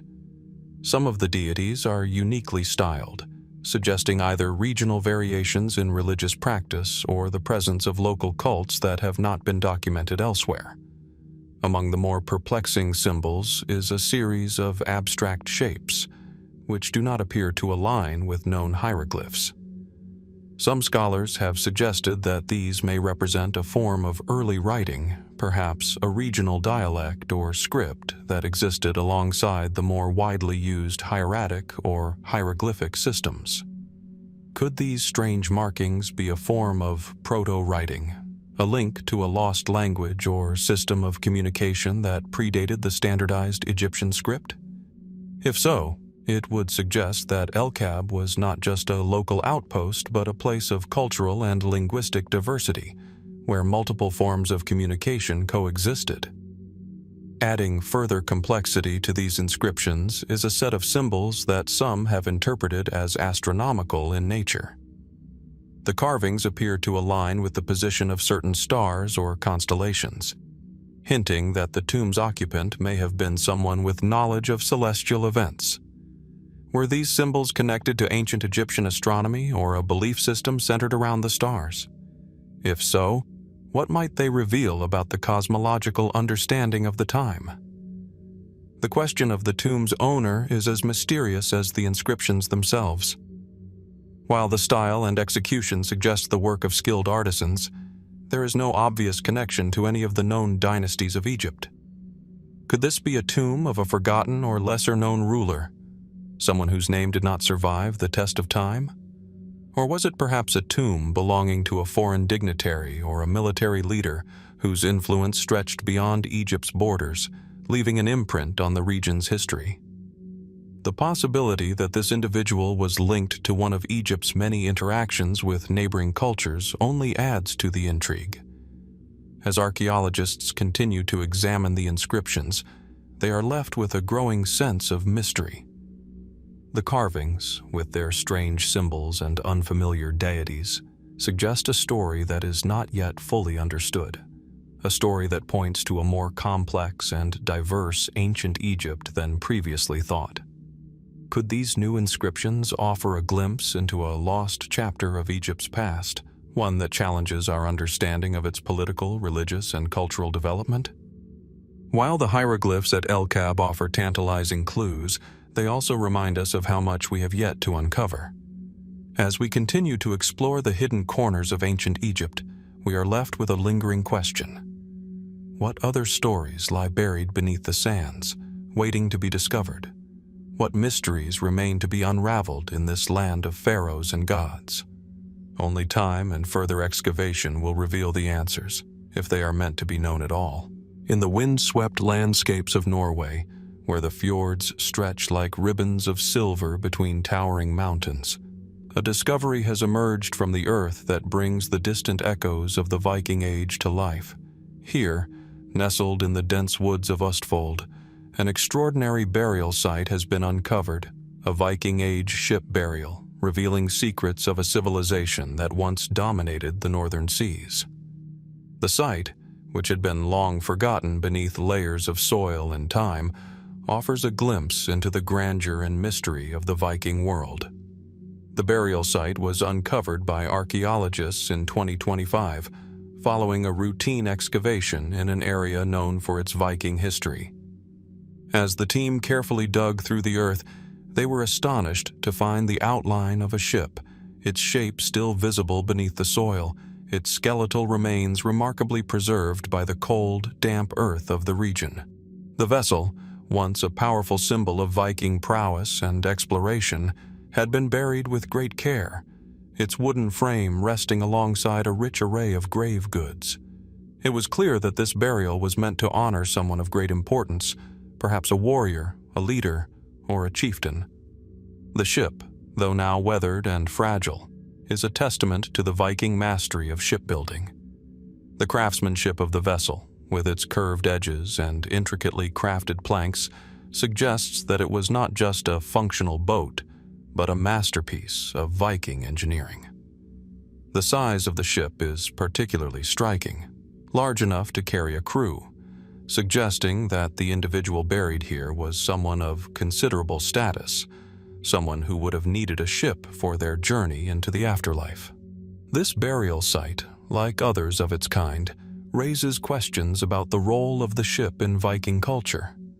Was it merely a mode of transportation, or did it symbolize something far more significant, a passage to the afterlife, or even a form of protection for the soul on its journey? Alongside the remains of the ship, the burial chamber contained a wealth of grave goods, armor, weapons, jewelry, and even tools, each carefully placed to accompany the deceased into the next world. Among these items, one of the most intriguing discoveries was a beautifully crafted sword, its hilt encrusted with intricate designs and inlaid with gemstones. The sword, though worn with time, still carries the weight of Viking symbolism, reflecting the warrior culture that defined this era. But as the archaeologists examined the weapon more closely, they discovered a series of markings on the blade, symbols that did not match any known Viking inscriptions or runes. The presence of these unfamiliar symbols has sparked much debate. Some scholars suggest that they could be part of an ancient script, perhaps a form of writing used by a forgotten group within the Viking world, or a language used only for religious or ceremonial purposes. Others speculate that these markings might be connected to a belief system that was not widely practiced, perhaps a spiritual or mystical tradition that existed parallel to the more well-known Norse mythology. Could this sword, with its mysterious inscriptions, have been a ritual object, used not just as a weapon, but as a tool to communicate with the gods, or to protect the soul on its journey to Valhalla? In addition to the sword, the grave contained several other objects that hint at a more complex narrative than simply that of a warrior's burial. Among the artifacts were finely made glass beads, pottery, and an assortment of carved figurines, items that seem to blend Viking traditions with influences from other cultures. These objects suggest that the individual buried here may have had contact with far-flung civilizations, perhaps through trade or exploration. The Vikings were known for their wide-ranging journeys across Europe, the Middle East, and even as far as North America, so the presence of foreign items in the burial could be a reflection of the far-reaching connections of this Viking individual. As the excavation continues, the question remains: who was the person buried in this ship, and what did their life and death represent? Was this a leader whose name was lost to history, a forgotten hero who shaped the Viking world but never made it into the sagas? Or was this burial part of a larger, more complex ritual, one that included symbolic elements not yet understood? The mystery of the Viking ship burial at Østfold, with its rich grave goods, strange inscriptions, and hints of cross-cultural connections, challenges our understanding of the Viking Age. It suggests that the Vikings were not just raiders and warriors, but people with complex spiritual beliefs, far-reaching trade networks, and a rich culture that may have been far more nuanced than the stereotypes that have long persisted. What other secrets might this burial hold, and what does it tell us about the Vikings who once sailed these northern waters? As the team continues to study the site, they are left to wonder, what stories still lie hidden beneath the earth, waiting to reveal themselves? Deep within the rugged Altai Mountains of Kazakhstan, where the winds sweep across vast, desolate steppes, a remarkable discovery was made in 2025. One that promises to reshape our understanding of the ancient Bronze Age societies that once thrived in this remote region. Buried beneath the dry soil of a burial mound, known as a kurgan, archaeologists uncovered the remains of a large and intricately crafted Bronze Age chariot. This discovery not only offers new insights into the technological advancements of steppe cultures, but also raises questions that challenge our perceptions of early Eurasian societies. The chariot, dating back to around 1500 BC, was found in a kurgan, a common burial site for nomadic peoples of the Eurasian steppes. While such burial mounds are often associated with the burial of high-status individuals, The discovery of a fully intact chariot, complete with wheels, axle, and traces of its harness, marks this find as extraordinary. The chariot, a symbol of power and prestige, was clearly designed for someone of high rank, possibly a warrior, chieftain, or even a shaman. However, the chariot's context and craftsmanship suggest it may have had a deeper, more complex role within society. What stands out most about this discovery is the craftsmanship and complexity of the chariot itself. Unlike other Bronze Age chariots found in Eurasia, which were typically used for warfare or ceremonial purposes, this chariot seems to have served a more symbolic or ceremonial role. The wheels, although somewhat deteriorated, are made from a rare combination of materials, suggesting the use of advanced metallurgical techniques. The metal used in the chariot's construction appears to be alloyed with copper and tin in ways not previously documented in contemporary cultures, raising the question, did the people of this region possess metallurgical knowledge far more advanced than previously thought? The remains of the chariot's wooden frame are equally intriguing. Though brittle with age, the wood shows signs of intricate carving, with decorative motifs blending local steppe symbolism and influences from more distant regions. Some motifs appear to reflect possible connections to the cultures of Mesopotamia or the ancient Near East. The presence of these decorative elements has led some archaeologists to speculate that the chariot was not only a symbol of power, but also part of a broader cultural exchange network stretching across Eurasia. Could it have been a diplomatic gift used by the elite to communicate their power and alliances across vast distances? The burial context itself adds further mystery to this discovery. The chariot was not merely placed in the kurgan, it was carefully positioned, as if part of an elaborate ritual. Surrounding the chariot were various objects, including weaponry, tools, and pottery, common items found in the graves of powerful individuals. But the arrangement of these objects raises additional questions. The chariot was positioned facing the rising sun, suggesting an astronomical or religious significance to the burial. Could this alignment indicate that the chariot was not just a grave offering, but a key element in a belief system linking death, the afterlife, and celestial movements? Was the chariot meant to carry the soul of the deceased to the heavens, or was it symbolic of a journey to another world? Further adding to the complexity of the site were animal bones, particularly those of horses and large prey, carefully arranged near the chariot. These remains suggest the possibility of ritual sacrifice, a common practice in many ancient steppe cultures. The use of animal sacrifices in burial sites could indicate that the individual's role in society was closely tied to rituals meant to honor the deceased. But could this discovery reflect a more complex belief system, one that combined ceremonial practice with a deep connection to both the natural world and the cosmos? While the mainstream explanation suggests that the chariot was a symbol of status and power, the unanswered questions surrounding its design, use, and placement suggest a society far more complex than previously imagined. The blending of advanced metallurgy, intricate design, and ritualistic practices hints at a culture with a profound understanding of both material technology and spiritual belief. Was the chariot a tool of diplomacy, a means of communication between distant regions? Or was it part of a larger system of belief that connected the earthly and celestial realms, serving as both a status symbol and a vehicle for the soul's journey? As excavation continues and more artifacts are uncovered, the mystery of this Bronze Age chariot only deepens. The site has already yielded valuable insights into the social, technological, and spiritual practices of ancient steppe societies. However, the question remains, what else might be hidden beneath the soil of the Eurasian steppes, waiting to challenge everything we think we know about Bronze Age cultures? Could there be more buried chariots, more intricate artifacts that reveal the true extent of the cultural exchanges that shaped the ancient world? Only time will tell, as researchers continue to peel back the layers of history, one discovery at a time.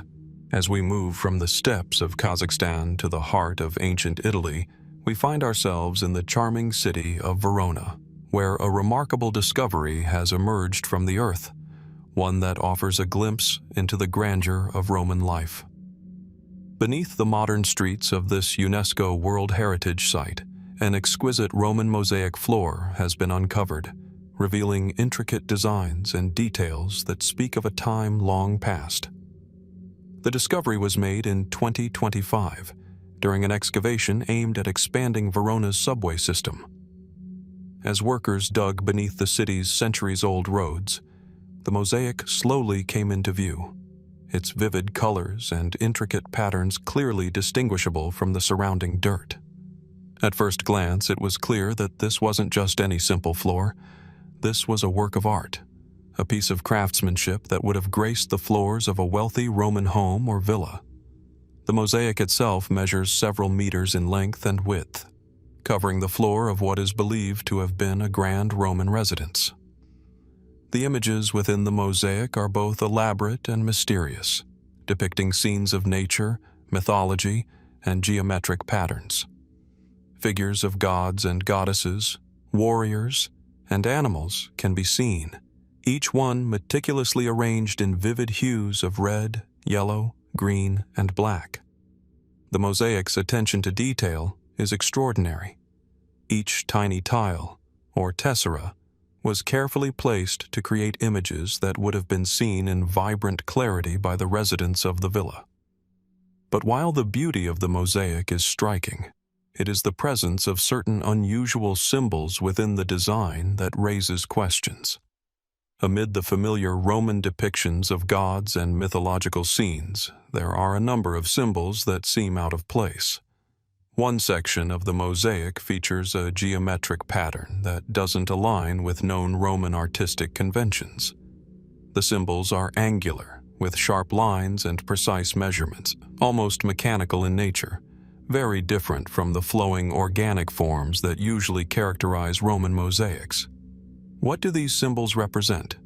And why, in a city known for its connection to the Roman Empire, do we find such an unusual blend of artistic styles? Some archaeologists suggest that the geometric designs could have been an early form of symbolic or coded language, one used for ritual or spiritual purposes. In ancient Roman society, mosaics were often not just decorative but also served as a form of storytelling, linking the domestic world to the divine. Could these peculiar patterns be a representation of the homeowner's beliefs, perhaps tied to a lesser-known cult or philosophical movement? Or could they signify a personal, private story, one meant only for the family who lived there, hidden away from the wider public?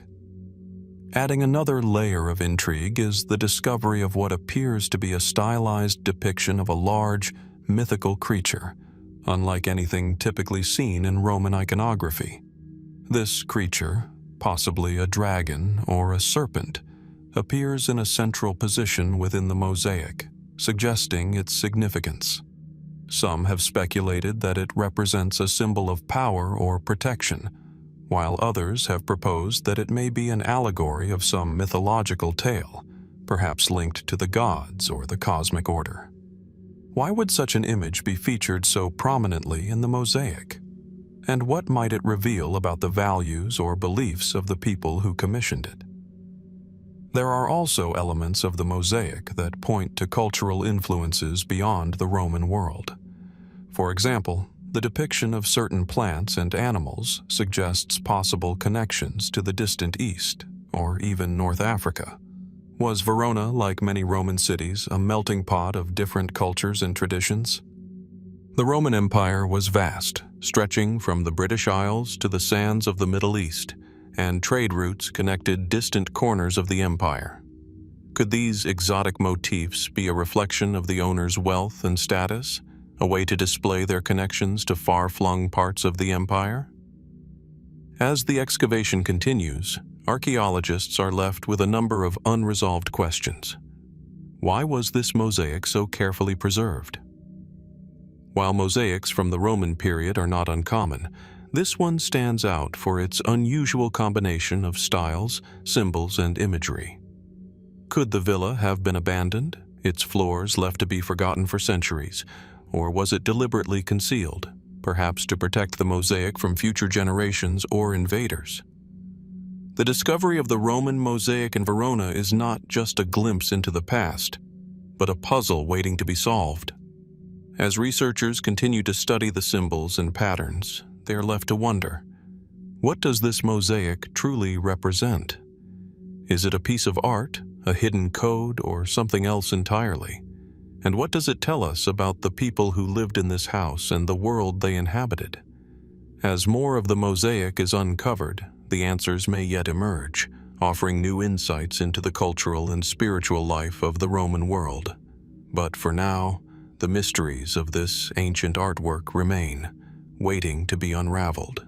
In the dense jungles of the Yucatan Peninsula, Mexico, where the humid air is thick with the scent of ancient foliage, a hidden mystery has emerged, a discovery that promises to reshape our understanding of Mayan spiritual practices. Unearthed in 2025, this enigmatic ceremonial site, nestled in a remote corner of the region, sits quietly among towering trees and thick underbrush, almost as if it had been waiting for centuries to reveal its secrets. Known as Xcalamkin, the site lies near the ancient Mayan city of Ek-Balam, a place already rich in archaeological significance. For years, Xcalamkin was considered a minor settlement, overshadowed by the more famous ruins of Chichen Itza and Tulum. However, recent excavations have proven otherwise, revealing a sprawling ceremonial complex that is far more elaborate and sophisticated than previously expected. At first glance, Xcalamkin may appear to be another abandoned Mayan ruin. Carved stone temples rise from the jungle floor, their surfaces worn by centuries of rain and neglect. But as archaeologists cleared away the dense underbrush, they uncovered something extraordinary: meticulously constructed platforms, intricate carvings, and a highly unusual arrangement of ceremonial objects that suggest a much more complex and significant story. One of the most striking elements of the site is a massive altar, built from large stone blocks and carefully aligned with the cardinal directions. Though partially eroded, the altar clearly served as a sacred space where offerings were made to the gods and rituals of life and death were performed. Surrounding the altar, archaeologists found several objects that suggest the site was not only used for ceremonies, but also as a place for astronomical observation. A large stone disk, resembling a calendar or astrological chart, was found embedded in the earth near the altar. This disk serves as a testament to the Mayans' profound understanding of the cosmos. What sets this discovery apart is the unusual nature of the objects uncovered. Alongside typical ceremonial items like pottery and figurines, archaeologists found finely crafted jadeite and obsidian blades, objects generally associated with royal burials rather than routine ritual. The presence of these valuable items raises the question: was this site reserved for a specific group within Mayan society, perhaps a noble class or royal family, or did it serve a broader religious function that transcended social rank? Further adding to the mystery are the stone carvings found at the site. Some depict figures wearing elaborate headdresses, while others show individuals performing rituals with objects not found in other Mayan ceremonial sites. These carvings may suggest a different cultural influence or an early form of religious practice that evolved separately from mainstream Mayan traditions. Could these figures indicate the emergence of a new belief system or the presence of a long-forgotten spiritual tradition? Even more perplexing are the astral carvings, symbols and figures that align with constellations and celestial bodies. While the Mayans were renowned for their interest in the stars, these carvings seem to go a step further, suggesting that Xcalamkin had a deeper role in astronomical observation than previously believed.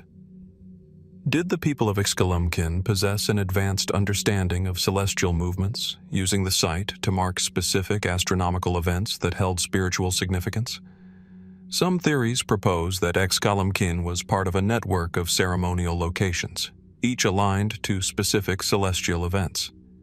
If this is true, the Mayans could have used these sites to perform synchronized ceremonies across the region. Could this network have been part of a grander cosmological design, where each site connected the earthly with the divine? Alternatively, Excavations might have served as a place of spiritual experimentation, where different forms of belief and practice coexisted and evolved over time. As research continues, questions only deepen. What role did Excavations play in the broader Mayan world? Was it a regional center of significance or part of a localized spiritual network? The unusual artifacts and carvings suggest it may have been a hub for a specific cult or religious group, but the full scope of its purpose remains unclear. Could this site hold knowledge lost to time, perhaps intentionally hidden or erased by later generations? The findings at Excavations offer a glimpse into a civilization whose complexity continues to unfold. While many Mayan mysteries have been unraveled, new discoveries like this one remind us that there is still much to learn. The ceremonial site, with its celestial alignments, strange carvings, and unusual artifacts, challenges everything we thought we knew about the ancient Mayans. What other secrets remain buried beneath the earth, waiting to be uncovered? The site of Excavations beckons, urging us to continue searching for answers and, perhaps, to gain new perspectives on the ancient spiritual world. Nestled in the rolling hills of Galilee, Palestine, where lush vineyards, olive groves, and ancient stone villages dot the landscape, a 2025 discovery has shed new light on an ancient tradition that once flourished in the region. Deep within this fertile land, archaeologists uncovered the remains of a large, well-preserved wine press, a relic offering valuable insight into not just the agricultural practices of the ancient world, but also the social and spiritual significance of wine in early Palestinian society.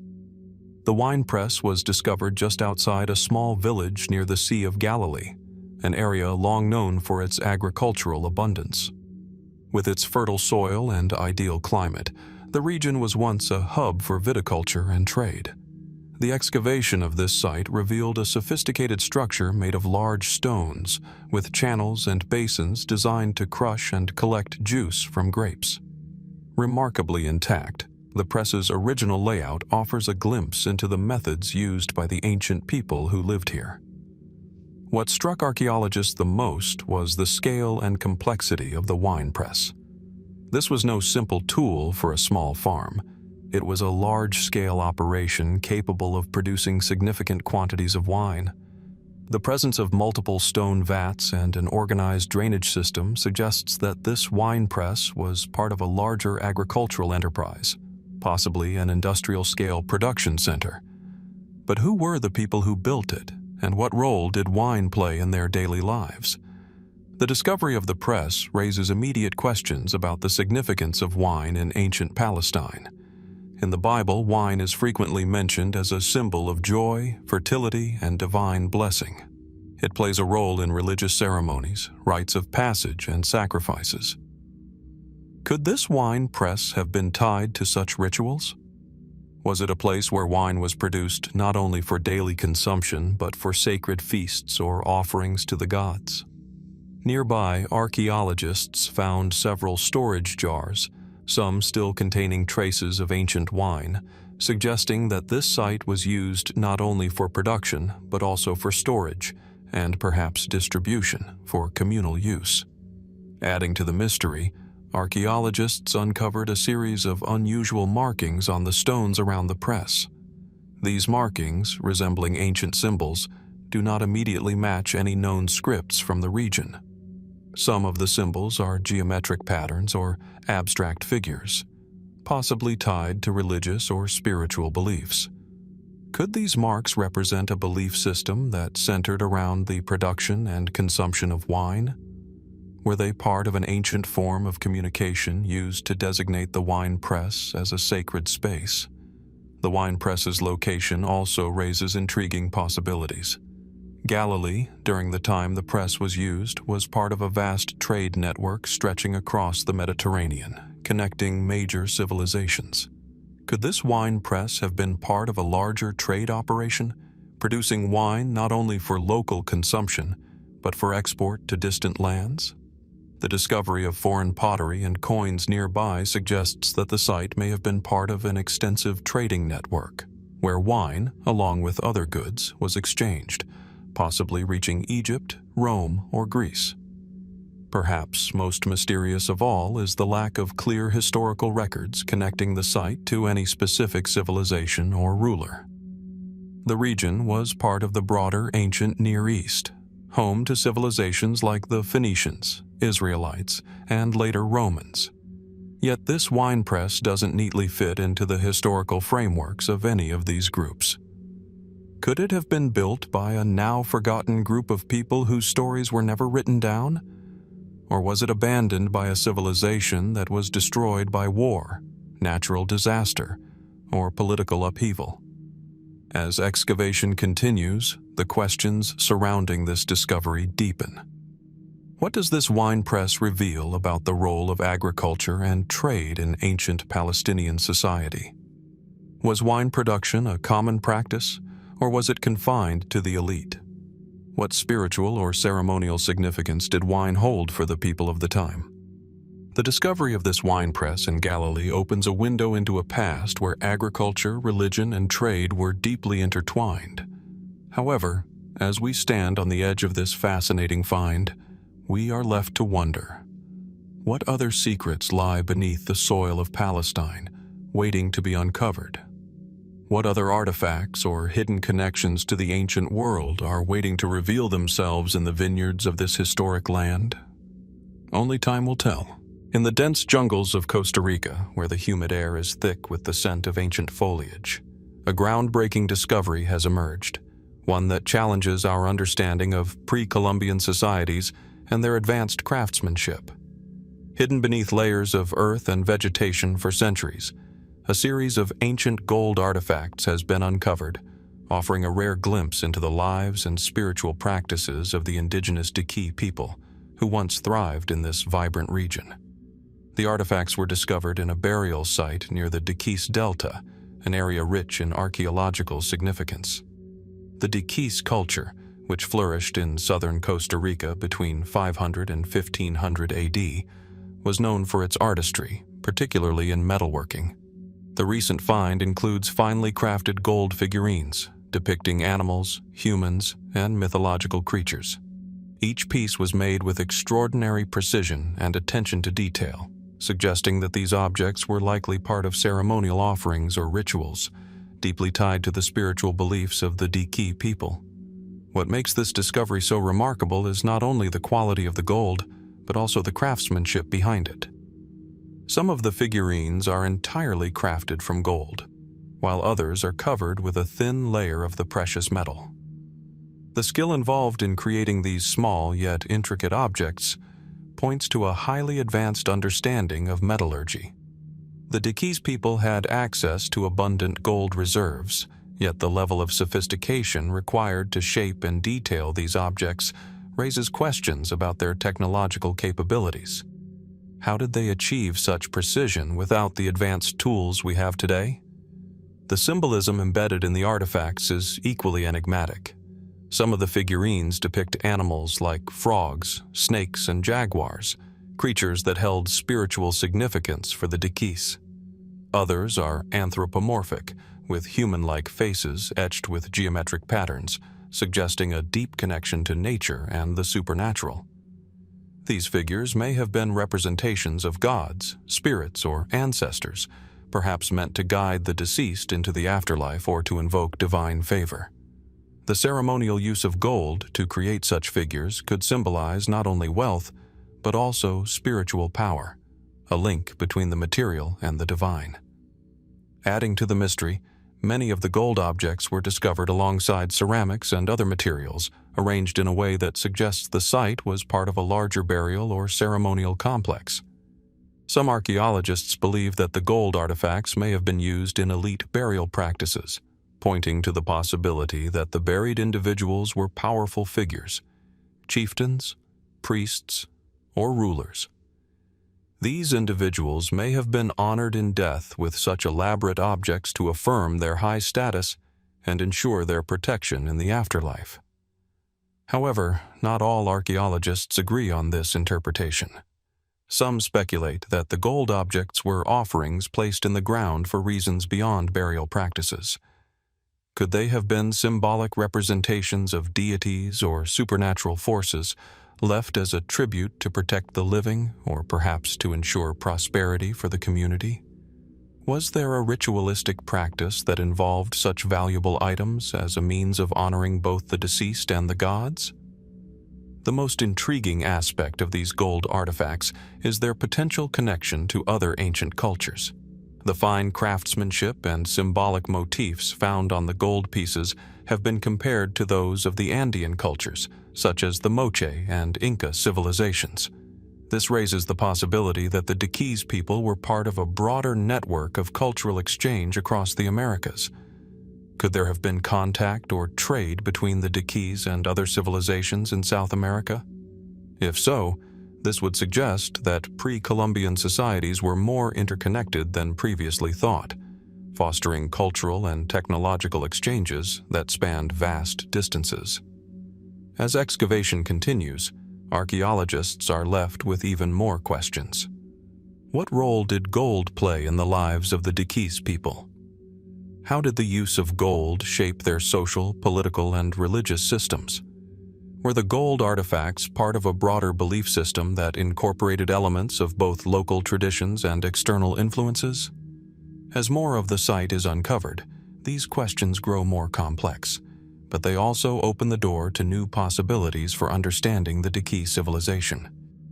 The discovery of these gold artifacts represents only a fraction of what may be buried beneath the jungle floor. What other hidden treasures or artifacts could be waiting to be discovered, further shedding light on this ancient culture? The answers may lie deep within the earth, and with each new excavation, we inch closer to unraveling the secrets of the Diquís people. For now, the gold figurines and the artifacts found in the burial site remain silent witnesses to a civilization whose stories are still waiting to be told. What other mysteries are buried beneath the soil of Costa Rica? Only time will tell, but the discovery of these artifacts reminds us that much of the past remains hidden, waiting for us to uncover it. In the heart of Henan Province, China, where the ancient Yellow River winds its way through fertile plains, a discovery dating back to the Shang dynasty has emerged, a find that promises to reshape our understanding of one of China's earliest and most enigmatic civilizations. Uncovered in 2025 during routine excavations near the ancient Shang capital of Anyang, the tomb lies hidden beneath layers of earth and time, offering a glimpse into the grandeur of this ancient culture. The tomb, dating back to around 1200 BC, was found in an area already rich with Shang-era artifacts.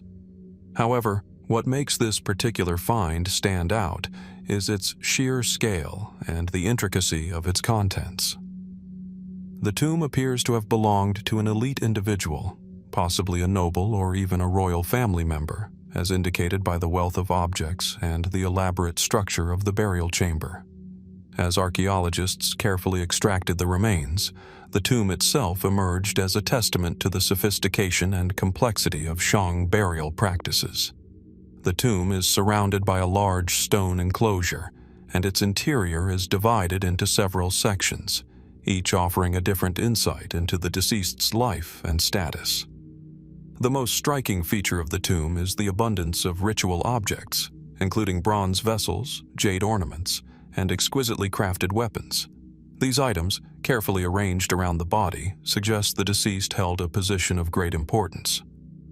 Among the artifacts were also sacrificial objects, including animal remains, arranged in a manner suggesting a complex ritualistic process tied to the afterlife. However, What truly captivates archaeologists is the discovery of bronze inscriptions, some of which are unlike any seen from the Shang dynasty. The inscriptions, though difficult to decipher, contain a blend of familiar Shang symbols and unfamiliar characters. Could these represent a lost language or a regional variant of Shang writing used for sacred purposes? The existence of such inscriptions raises important questions. Was the individual buried here connected to a previously unknown group or sect within Shang society, or could these writings reveal a deeper, more esoteric belief system?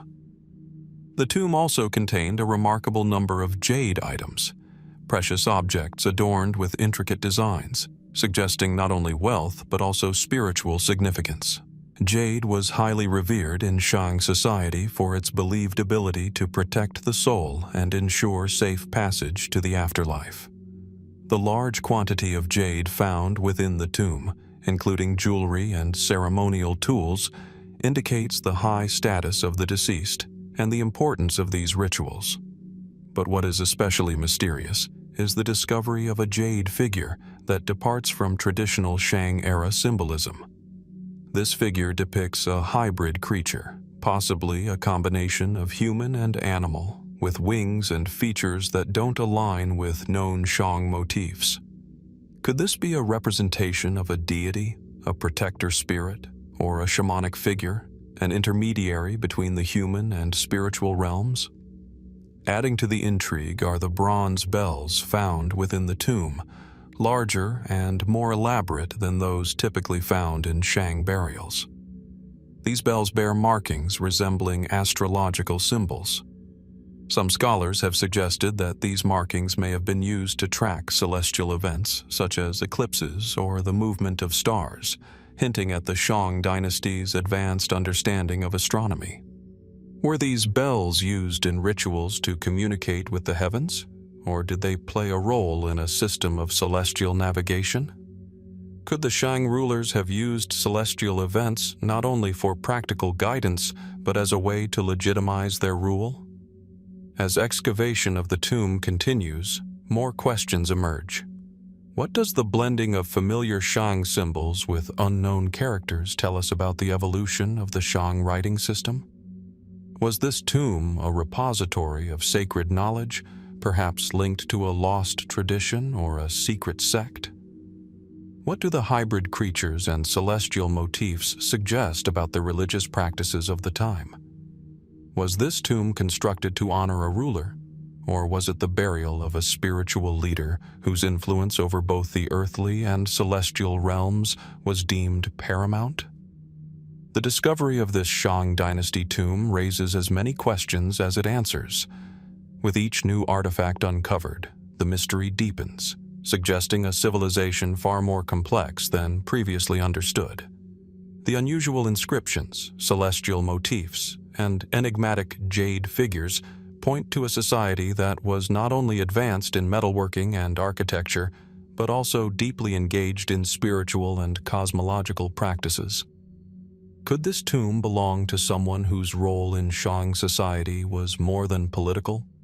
Perhaps a person whose influence over both the earthly and celestial realms was viewed as essential? As archaeologists continue to study the site, they are left to wonder what else might be hidden within the tomb, and what does it reveal about the ancient Shang civilization? Could this tomb represent a lost chapter in the history of one of China's earliest dynasties? Only time will tell, but for now, the tomb stands as a testament to a civilization whose complexities continue to challenge and fascinate modern scholars.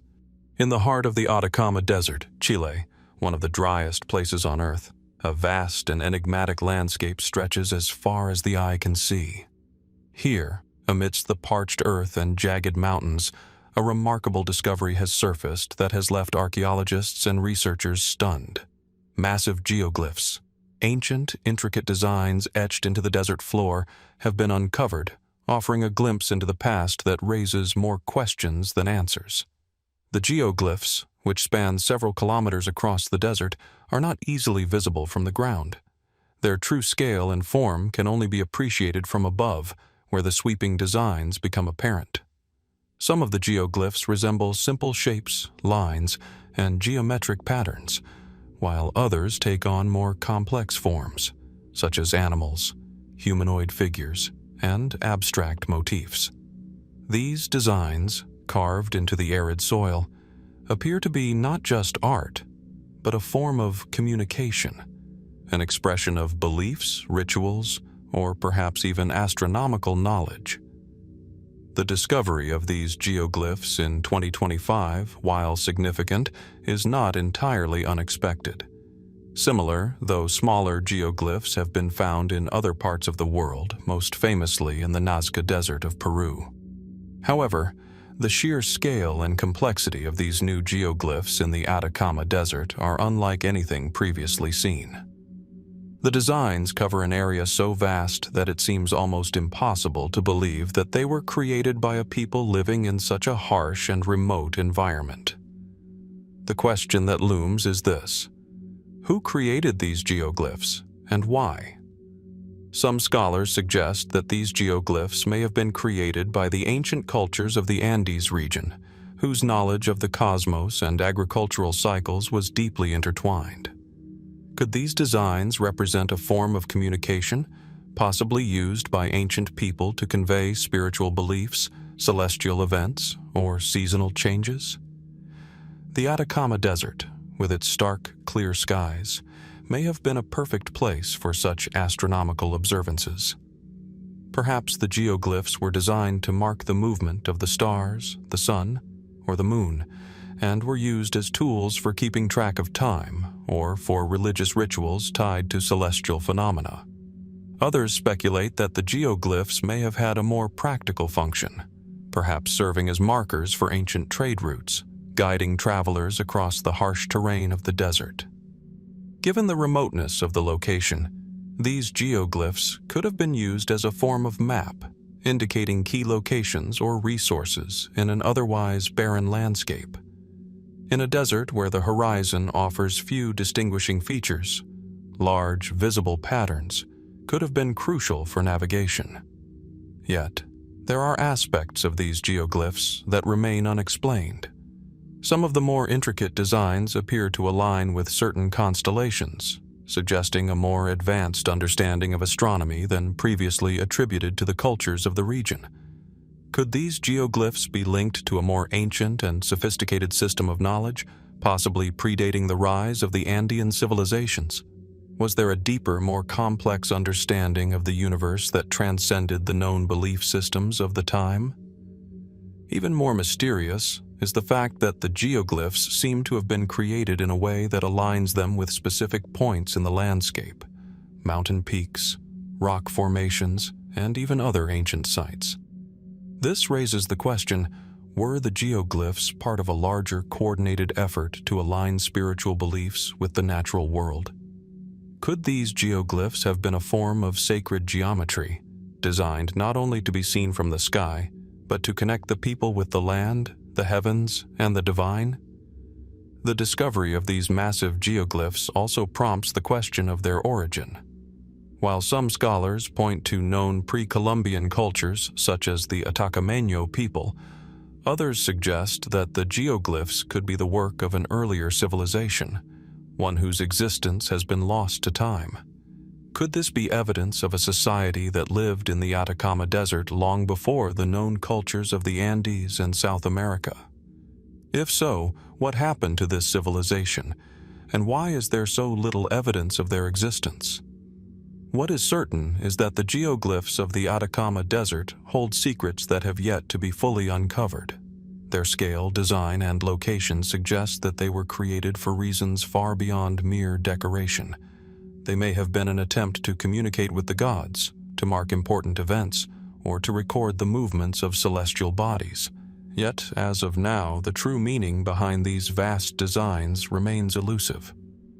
As researchers continue to study the geoglyphs and explore the mysteries of the Atacama Desert, the question remains: what other secrets are hidden beneath the shifting sands, waiting to be discovered?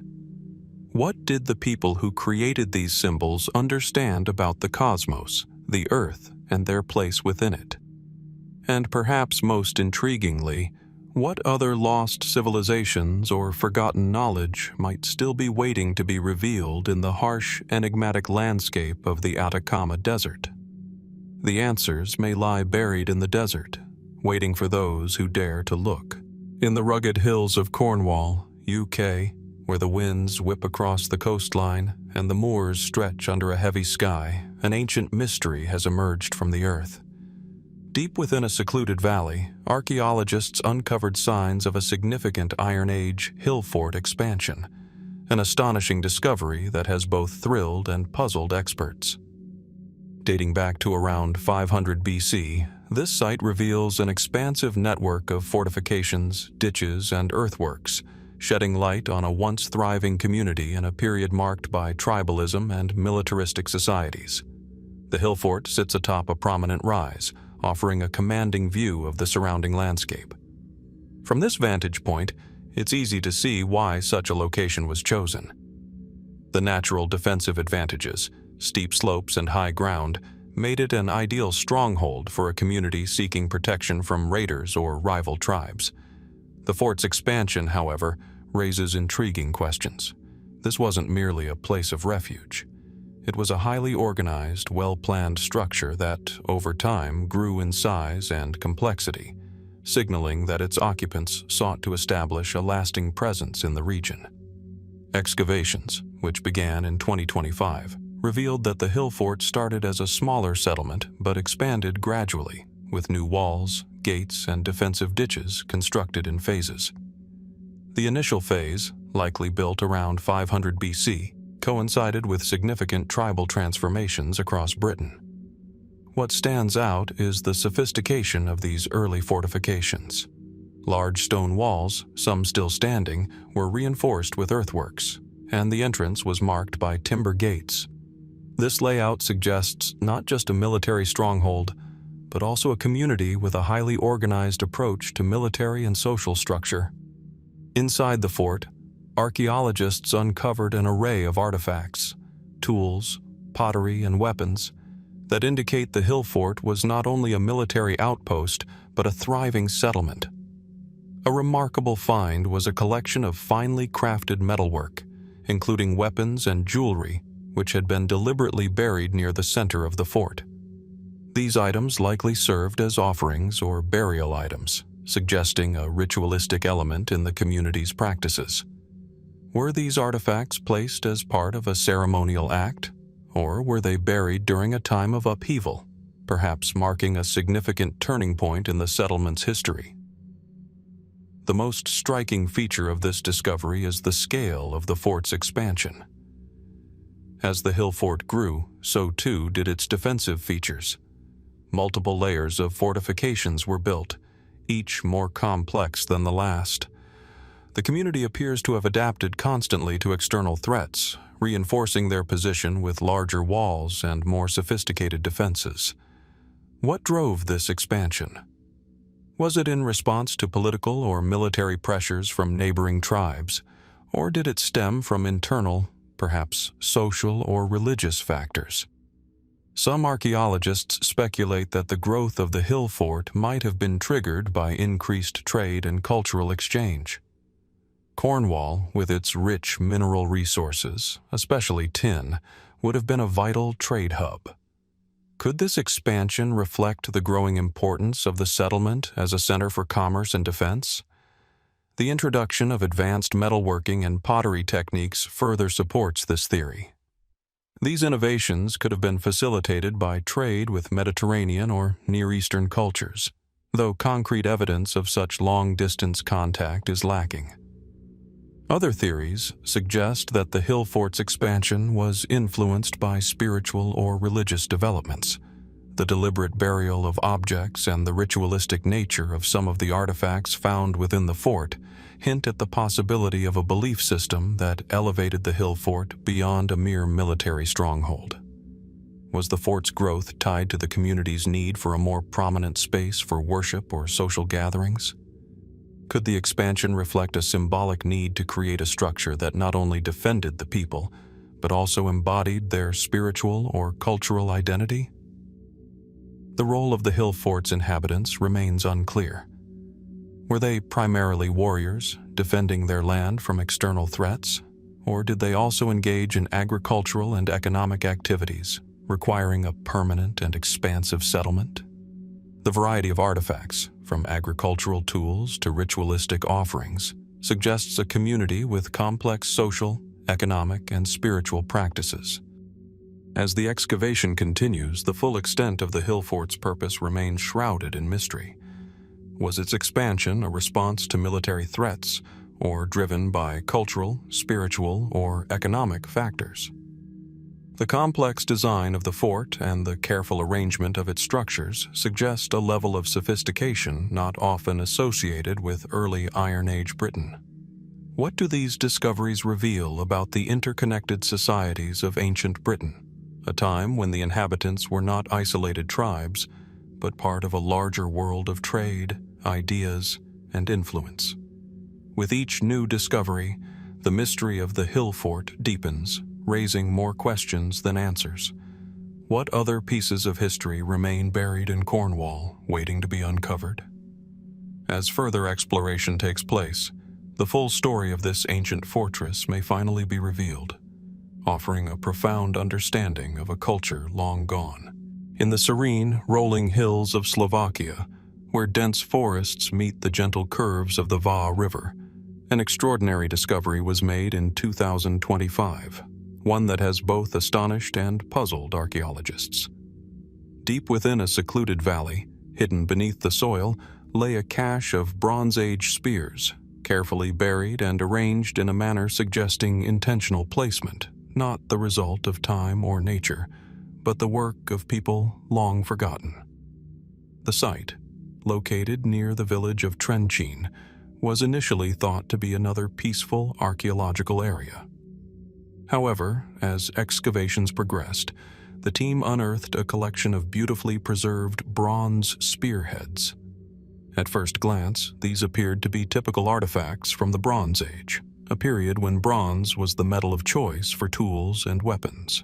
But as more spears emerged, and the arrangement of these artifacts was examined closely, the site revealed something far more complex than expected. The spears were arranged in a specific formation, some laid side by side, while others were stacked in layers. They were not simply discarded or forgotten. Their positioning seemed deliberate. Some scholars believe this arrangement was symbolic. Were these spears part of a ritual or ceremonial offering? The sheer quantity and careful placement suggest that they were more than mere weapons. They may have represented power, protection, or a connection to the divine. Each spearhead, though worn by time, is a work of art. Intricate designs are etched into the bronze, some depicting animals, symbols, or geometric patterns. These markings go beyond decoration. They may hold significant meaning. The quality of craftsmanship hints at a sophisticated understanding of metallurgy and artistry, as well as a deeper cultural meaning behind these weapons. But why were they so deliberately placed together? What message were the people of this region trying to convey through these objects? The discovery raises several intriguing questions. The Bronze Age societies of this region were skilled in metalworking, but the scale and intentionality behind this spear cache are unusual. The spears seem to have been buried during a time when other evidence suggests significant social or political change. Was this cache meant to mark the end of an era, possibly following a major conflict or societal shift? Or could it have been a ritualistic act, an offering to ensure protection or victory in battle, or a tribute to the gods or spirits? Another speculative theory has captured the imagination of some archaeologists. Could this discovery point to a much older, unknown civilization?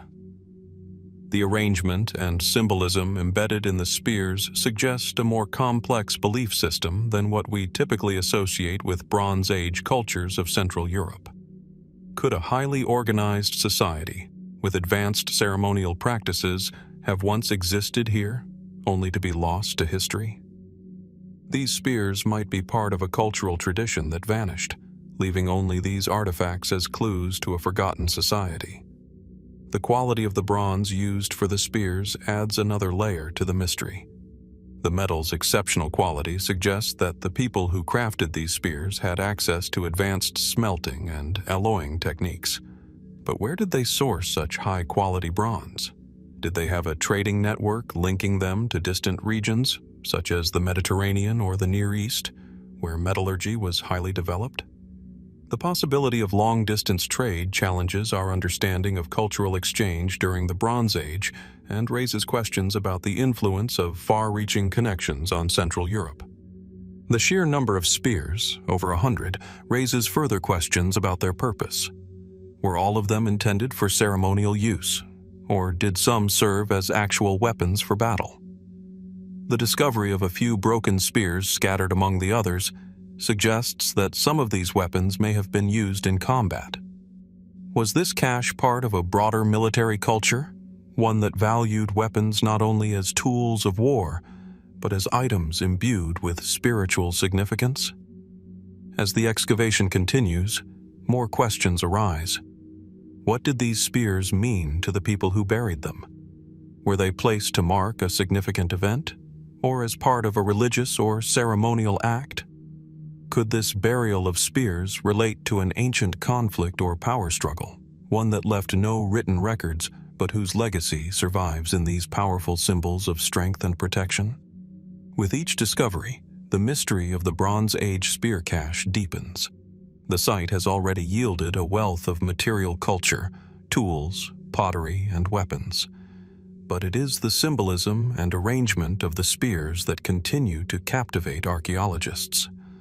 What else might this site reveal, and what other secrets of the ancient past lie buried beneath the earth, waiting to be uncovered?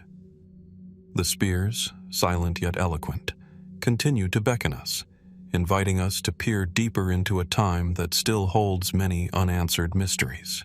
High in the verdant hills of Swat Valley, nestled between snow-capped mountains and rushing rivers in northern Pakistan, a remarkable discovery has emerged: an ancient Buddhist monastery dating back to the 2nd century BC. Hidden beneath layers of soil and jungle, the monastery stones tell a story of spiritual devotion, architectural innovation, and mysteries long lost to time. Uncovered in 2025 during an excavation in the heart of Swat Valley, the site initially seemed unremarkable, just another mound in a region known for its historical significance. But as archaeologists carefully removed the layers of earth, the outline of a large Buddhist complex began to emerge. Massive stone walls, finely crafted statues, and intricate carvings slowly revealed that this was no ordinary site. It was a sacred place, once at the center of Buddhist life in the region. Swat Valley, often called the Switzerland of Pakistan, has a long history of Buddhist presence. During the Kushan Empire, the valley flourished as a major center of Buddhist learning and practice. With its strategic location along ancient trade routes, it became home to thriving monasteries, stupas, and universities that attracted scholars and monks from far and wide. This monastery, now partially excavated, offers a glimpse into that lost chapter of history. Among the most striking features uncovered are the grand prayer halls, whose walls are adorned with intricate carvings of Buddha and bodhisattvas. These carvings, remarkably well preserved, highlight the artistry of the time. Some of the life-sized statues, made of local stone, stand in their original positions, while others are broken and scattered across the site. Their serene, gentle facial expressions suggest influences from other Buddhist centers, particularly Gandhara, a region known for its fusion of Greek and Buddhist art. The layout of the monastery is particularly intriguing. It appears to have been a self-contained complex, designed for both communal living and meditation. A large central courtyard, surrounded by smaller chambers, suggests the monastery was not just a place of worship, but a center for intellectual and spiritual exchange. Small meditation cells, each containing simple stone furniture and carved inscriptions, were found in the corners of the complex. Some inscriptions, written in ancient Brahmi script, appear to reference teachings tied to the Mahayana tradition of Buddhism, which was gaining prominence during this period. What truly captivates archaeologists, however, are the mysterious features of the site. Among the artifacts, several stone tablets were uncovered with symbols and scripts not easily identifiable. Some characters appear to be a mix of Greek and Prakrit, while others resemble Kharosthi script. Could this be a local adaptation, or perhaps a form of writing unique to this community? Some scholars speculate that these inscriptions may point to a lost Buddhist sect, whose practices and teachings have yet to be discovered. Adding to the mystery is a small stupa at the heart of the monastery. Unlike the more traditional stupas found in other Buddhist sites, this one is surrounded by a circle of carved stones, each bearing different symbols. The stupa itself contains small niches that may have once held relics of Buddha or other important Buddhist figures. Were these relics the focus of the monastery's spiritual practice, or was the stupa a focal point for more esoteric rituals? The unusual arrangement of the surrounding stones suggests a deeper symbolic meaning, possibly tied to cosmological or astrological beliefs. The location of the monastery raises further questions. Tucked away in the dense forests of Swat Valley, was this site chosen for its seclusion, offering monks a retreat from the outside world? Or did it have a sacred significance tied to the geography of the land? The valley's steep cliffs and winding rivers could have been viewed as a liminal space, a place where the earthly and spiritual realms intersected. Could these natural features have played a role in the monastery's religious practices, connecting the monks with the natural world and the cosmos? As the excavation continues, the true purpose of the monastery remains shrouded in mystery. Was it simply a center for worship and study? Or did it have a more complex, esoteric role in the spiritual life of the time? The carvings, mysterious inscriptions, and unusual layout suggest the monastery may hold secrets still waiting to be uncovered. Could this site represent a unique strain of Buddhism lost to history, or was it part of a broader network of Buddhist centers across Central Asia? With each new discovery, the monastery in Swat Valley invites more questions than answers.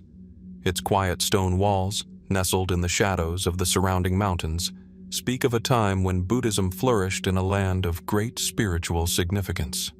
What other secrets might still lie hidden beneath the earth, waiting to be revealed? The monastery stands as a silent witness to a bygone era, one that continues to fascinate and inspire those who seek to uncover the mysteries of the past. In the humid lowlands of Tabasco, Mexico, where the air is thick with the scent of earth and tropical plants, an ancient mystery has resurfaced, one that defies easy explanation. Deep within the dense jungle, a series of colossal stone heads have been uncovered, carved from massive blocks of basalt, their features bold and distinctive. These heads, of Olmec origin, have long been an enigma. Standing as silent sentinels of the past, they raise questions not just about the civilization that created them, but about the nature of ancient craftsmanship and the people who once thrived here.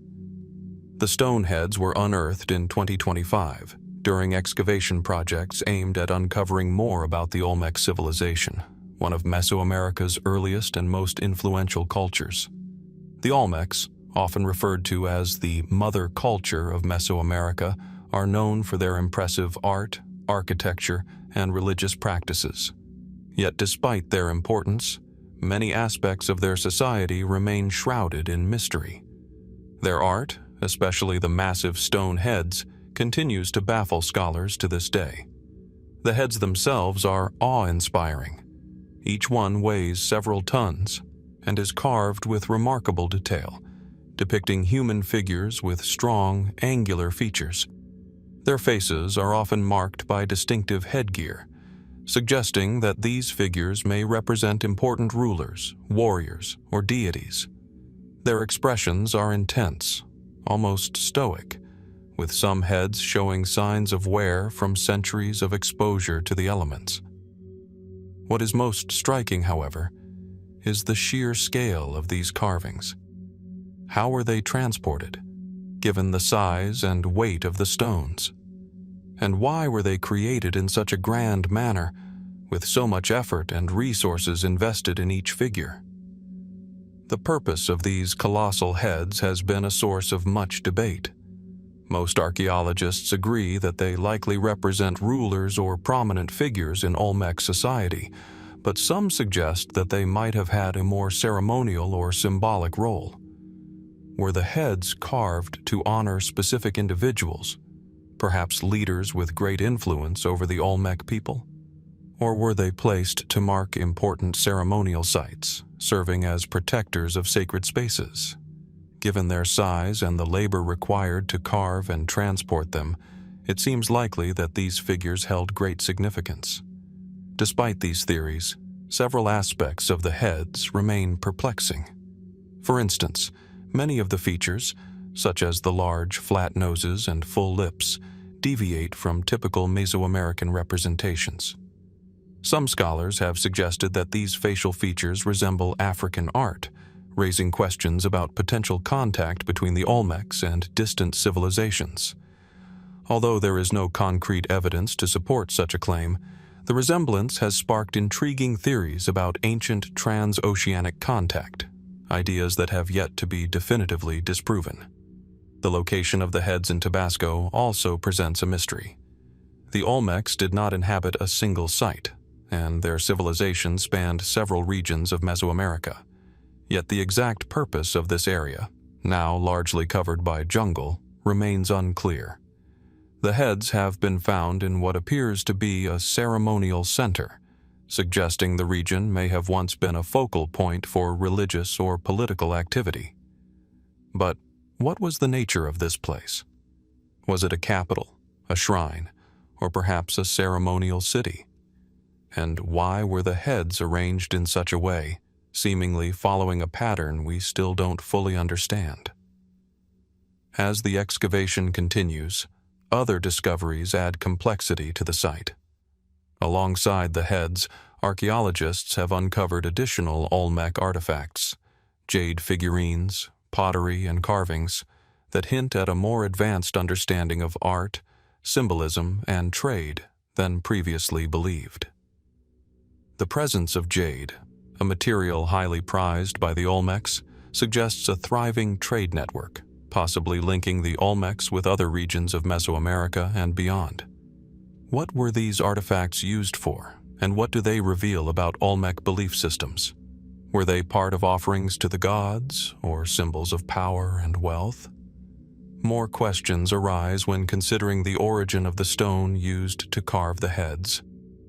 The basalt that makes up these monumental sculptures doesn't naturally occur in the Tabasco region.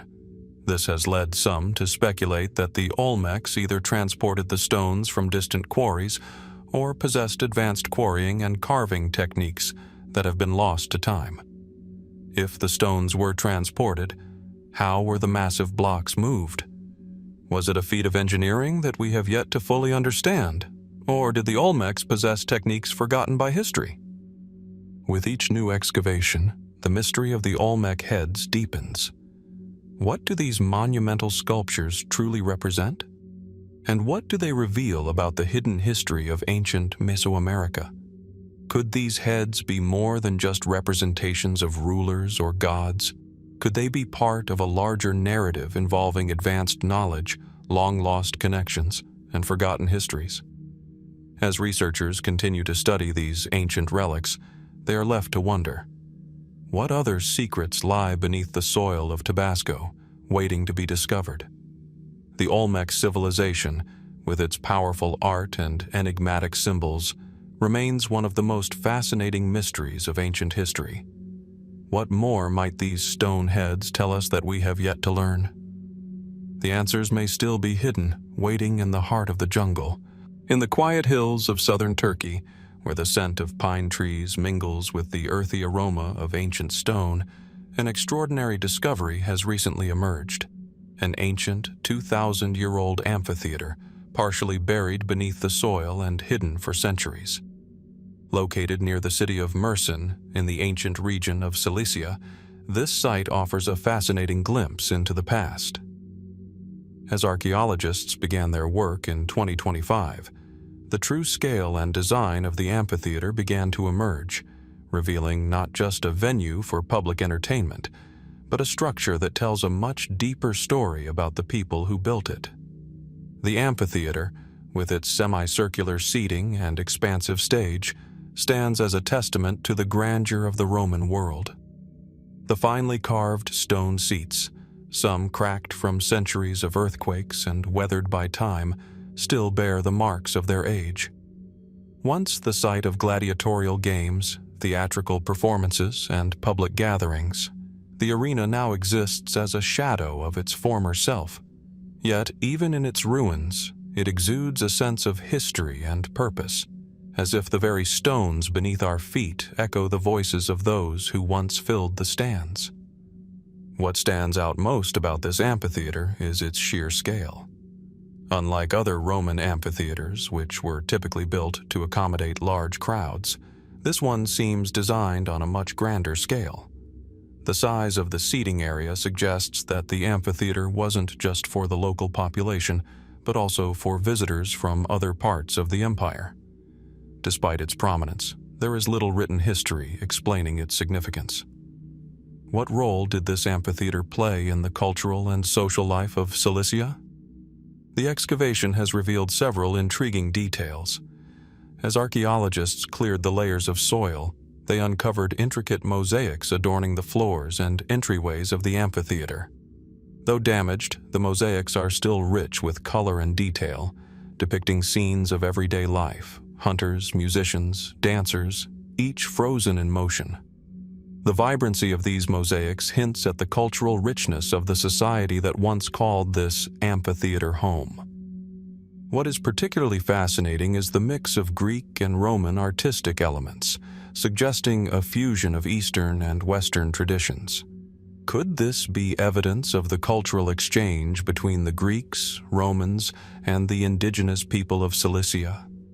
In addition to the mosaics, several inscriptions were uncovered on the walls of the amphitheater. Some are in Latin, others in Greek, but one inscription is in a script not immediately identifiable.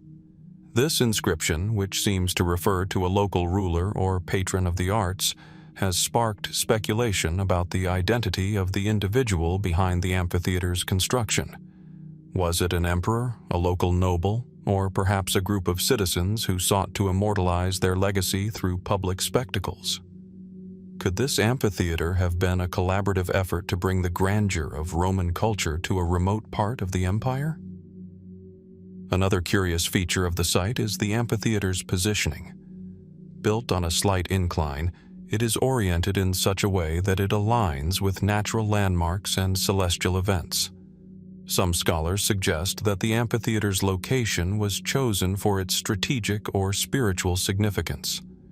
Could it have been built to align with the movement of the sun, marking important religious or seasonal rituals?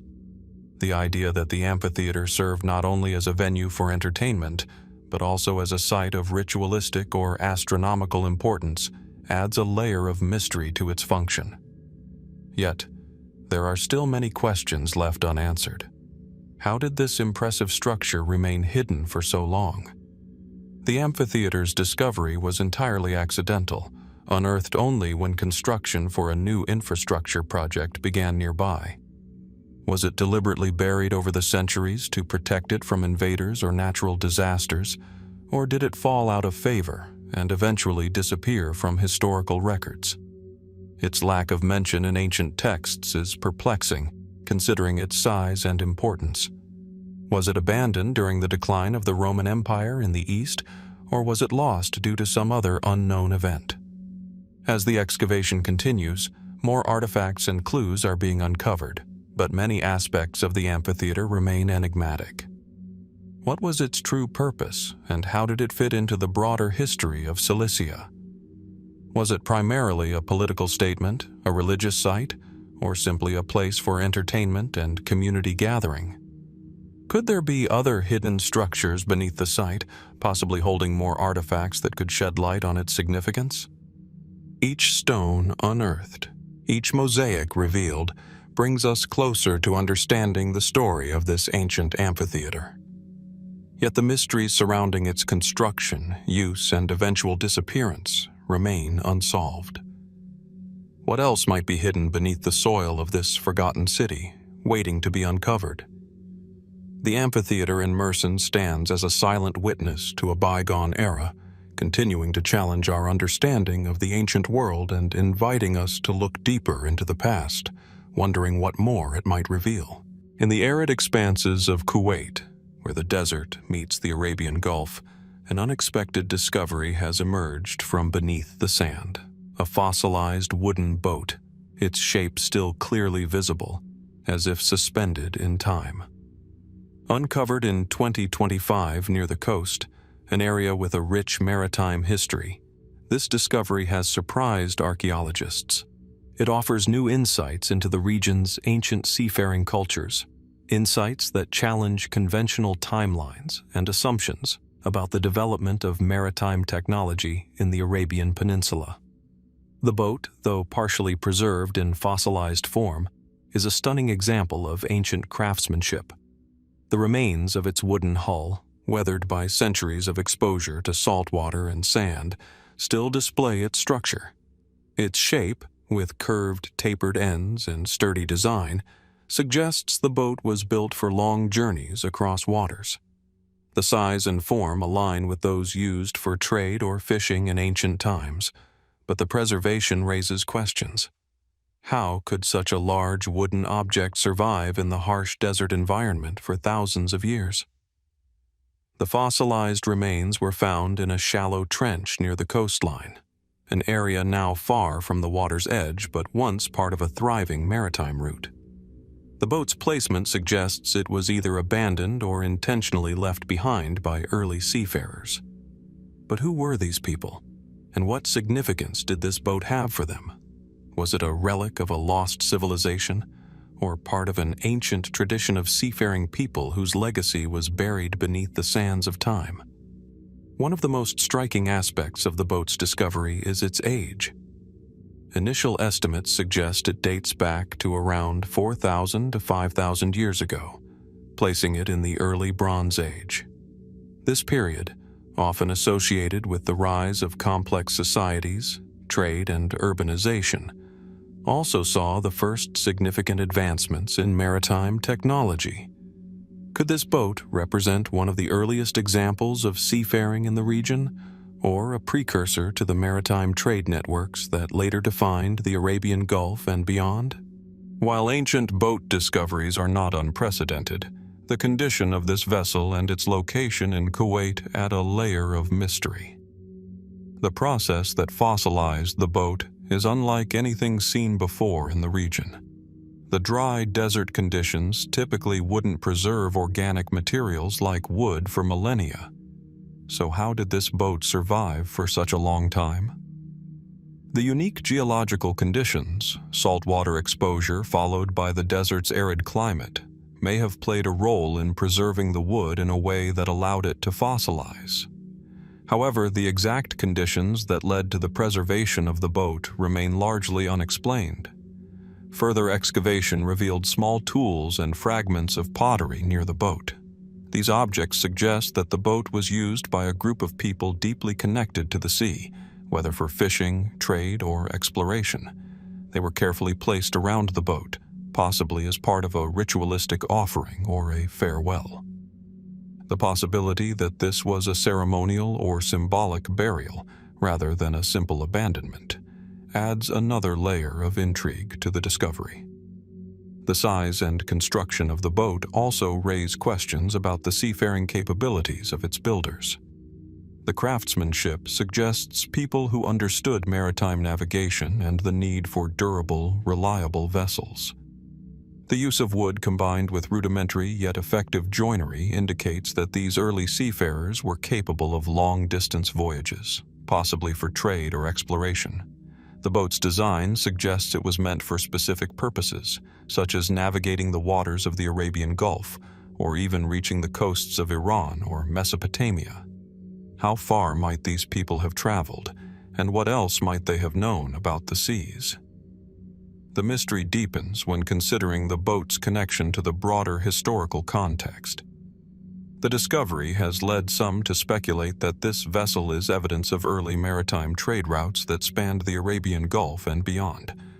The ancient civilizations of the region were known for their trade, but this boat may represent a much older network of connections, predating the well-known trading hubs of Mesopotamia, the Indus Valley, and ancient Persia.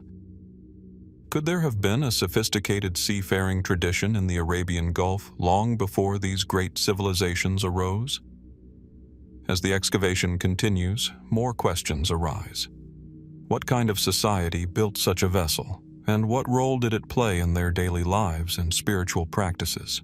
Was it part of a larger, complex system of maritime trade and exploration, or was it simply a means of survival in an unforgiving environment? The boat's discovery hints at ancient maritime cultures whose stories have been lost to time and whose connections to the world around them remain largely unknown. As the excavation team uncovers more fragments of this mysterious boat, one question lingers.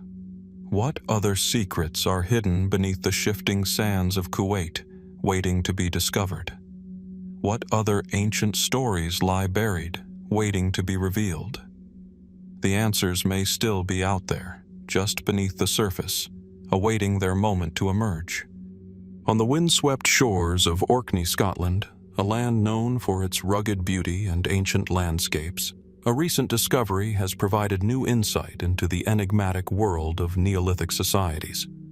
Here, on the northernmost edge of the British Isles, archaeologists have uncovered the remains of a ceremonial platform, an ancient structure that challenges our understanding of ritual life during the Neolithic period, approximately 5,000 years ago.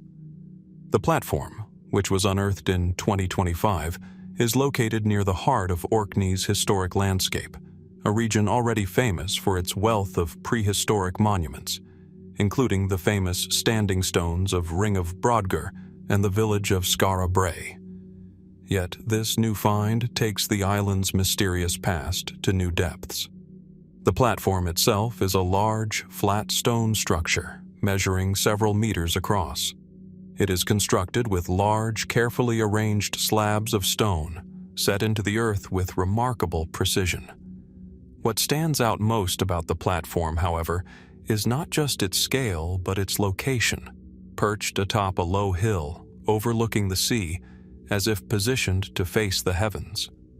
As archaeologists began to excavate the site, they discovered that the platform was not just an isolated feature. It was part of a larger complex, with several stone-lined pathways leading to it from different directions. These pathways seem to align with certain celestial events, such as the rising and setting of the sun during solstices and equinoxes. Could this be a sign that the platform was used for astronomical or ritual purposes?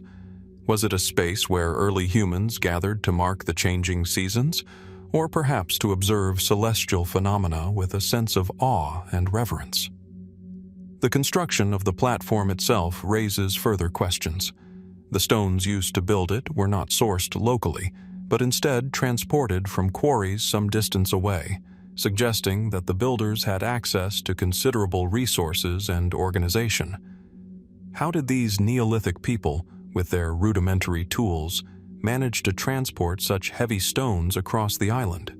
The scale and precision of the platform imply a level of cooperation and planning that was beyond what we might typically expect from hunter-gatherer societies, even those transitioning to agriculture.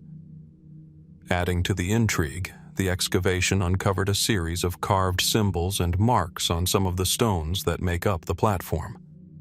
These symbols, some of which resemble abstract geometric patterns, are similar to those found at other Neolithic sites across Britain and Europe. However, several symbols appear to be unique to Orkney, markings that do not seem to match any known prehistoric script or artistic style. Could these symbols hold a meaning yet to be deciphered, or were they simply ornamental? The possibility that this platform could have been used as a canvas for symbolic expression adds another layer to the mystery.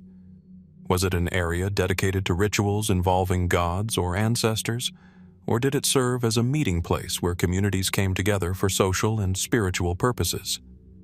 Among the other findings at the site were small, well-crafted objects, tools, pottery fragments, and bones, some of which show signs of wear that suggest they were used in ceremonial activities. The bones, in particular, seem to have been intentionally placed around the platform, possibly as offerings. The presence of animal remains, especially those of larger, more significant creatures, raises the possibility that these rituals were tied to the hunter-gatherer lifestyle that still existed in the Neolithic period. Were these animals sacrificed as part of a religious offering, or were they placed on the platform as part of a symbolic act, perhaps to ensure fertility, prosperity, or protection for the community? Despite the wealth of evidence suggesting ritual and ceremonial use, there is no clear consensus on the platform's exact purpose. Was it primarily an astronomical observatory, a place where people gathered to witness the movements of the sun and stars? Or was it more of a sacred space, used for offerings and rites intended to connect the people with the divine or with their ancestors? The lack of written records from this time means that much of its purpose will remain speculative, but the possibility that this platform could have been a focal point for both spiritual and social life is intriguing. The platform's position, overlooking the sea, also raises questions about its connection to the environment. The people of Neolithic Orkney were deeply connected to the land and water, and many of the region's monuments seem to be placed with an awareness of natural features such as the horizon, the tides, and the land's changing seasons. Was this platform part of a broader landscape of meaning where each monument, each stone, had a connection to the world around it? Could the people who built it have seen themselves as part of a much larger cosmic order, with the platform serving as a bridge between the earth and the heavens? As the excavation continues and more artifacts are unearthed, the mystery of this Neolithic ceremonial platform grows deeper. What other secrets might the stones hold? And what does the alignment of the platform and its surroundings tell us about the way these early humans understood their world? Could there be more undiscovered sites nearby, part of a network of sacred spaces that we have yet to uncover? And what, if anything, does this platform reveal about the spiritual and astronomical knowledge of the people who lived in Orkney over 5,000 years ago? The platform in Orkney, like so many other prehistoric sites, invites us to look deeper into the ancient world, to question what we think we know about the lives of the people who built it, and to wonder what mysteries are still hidden beneath the earth waiting to be uncovered.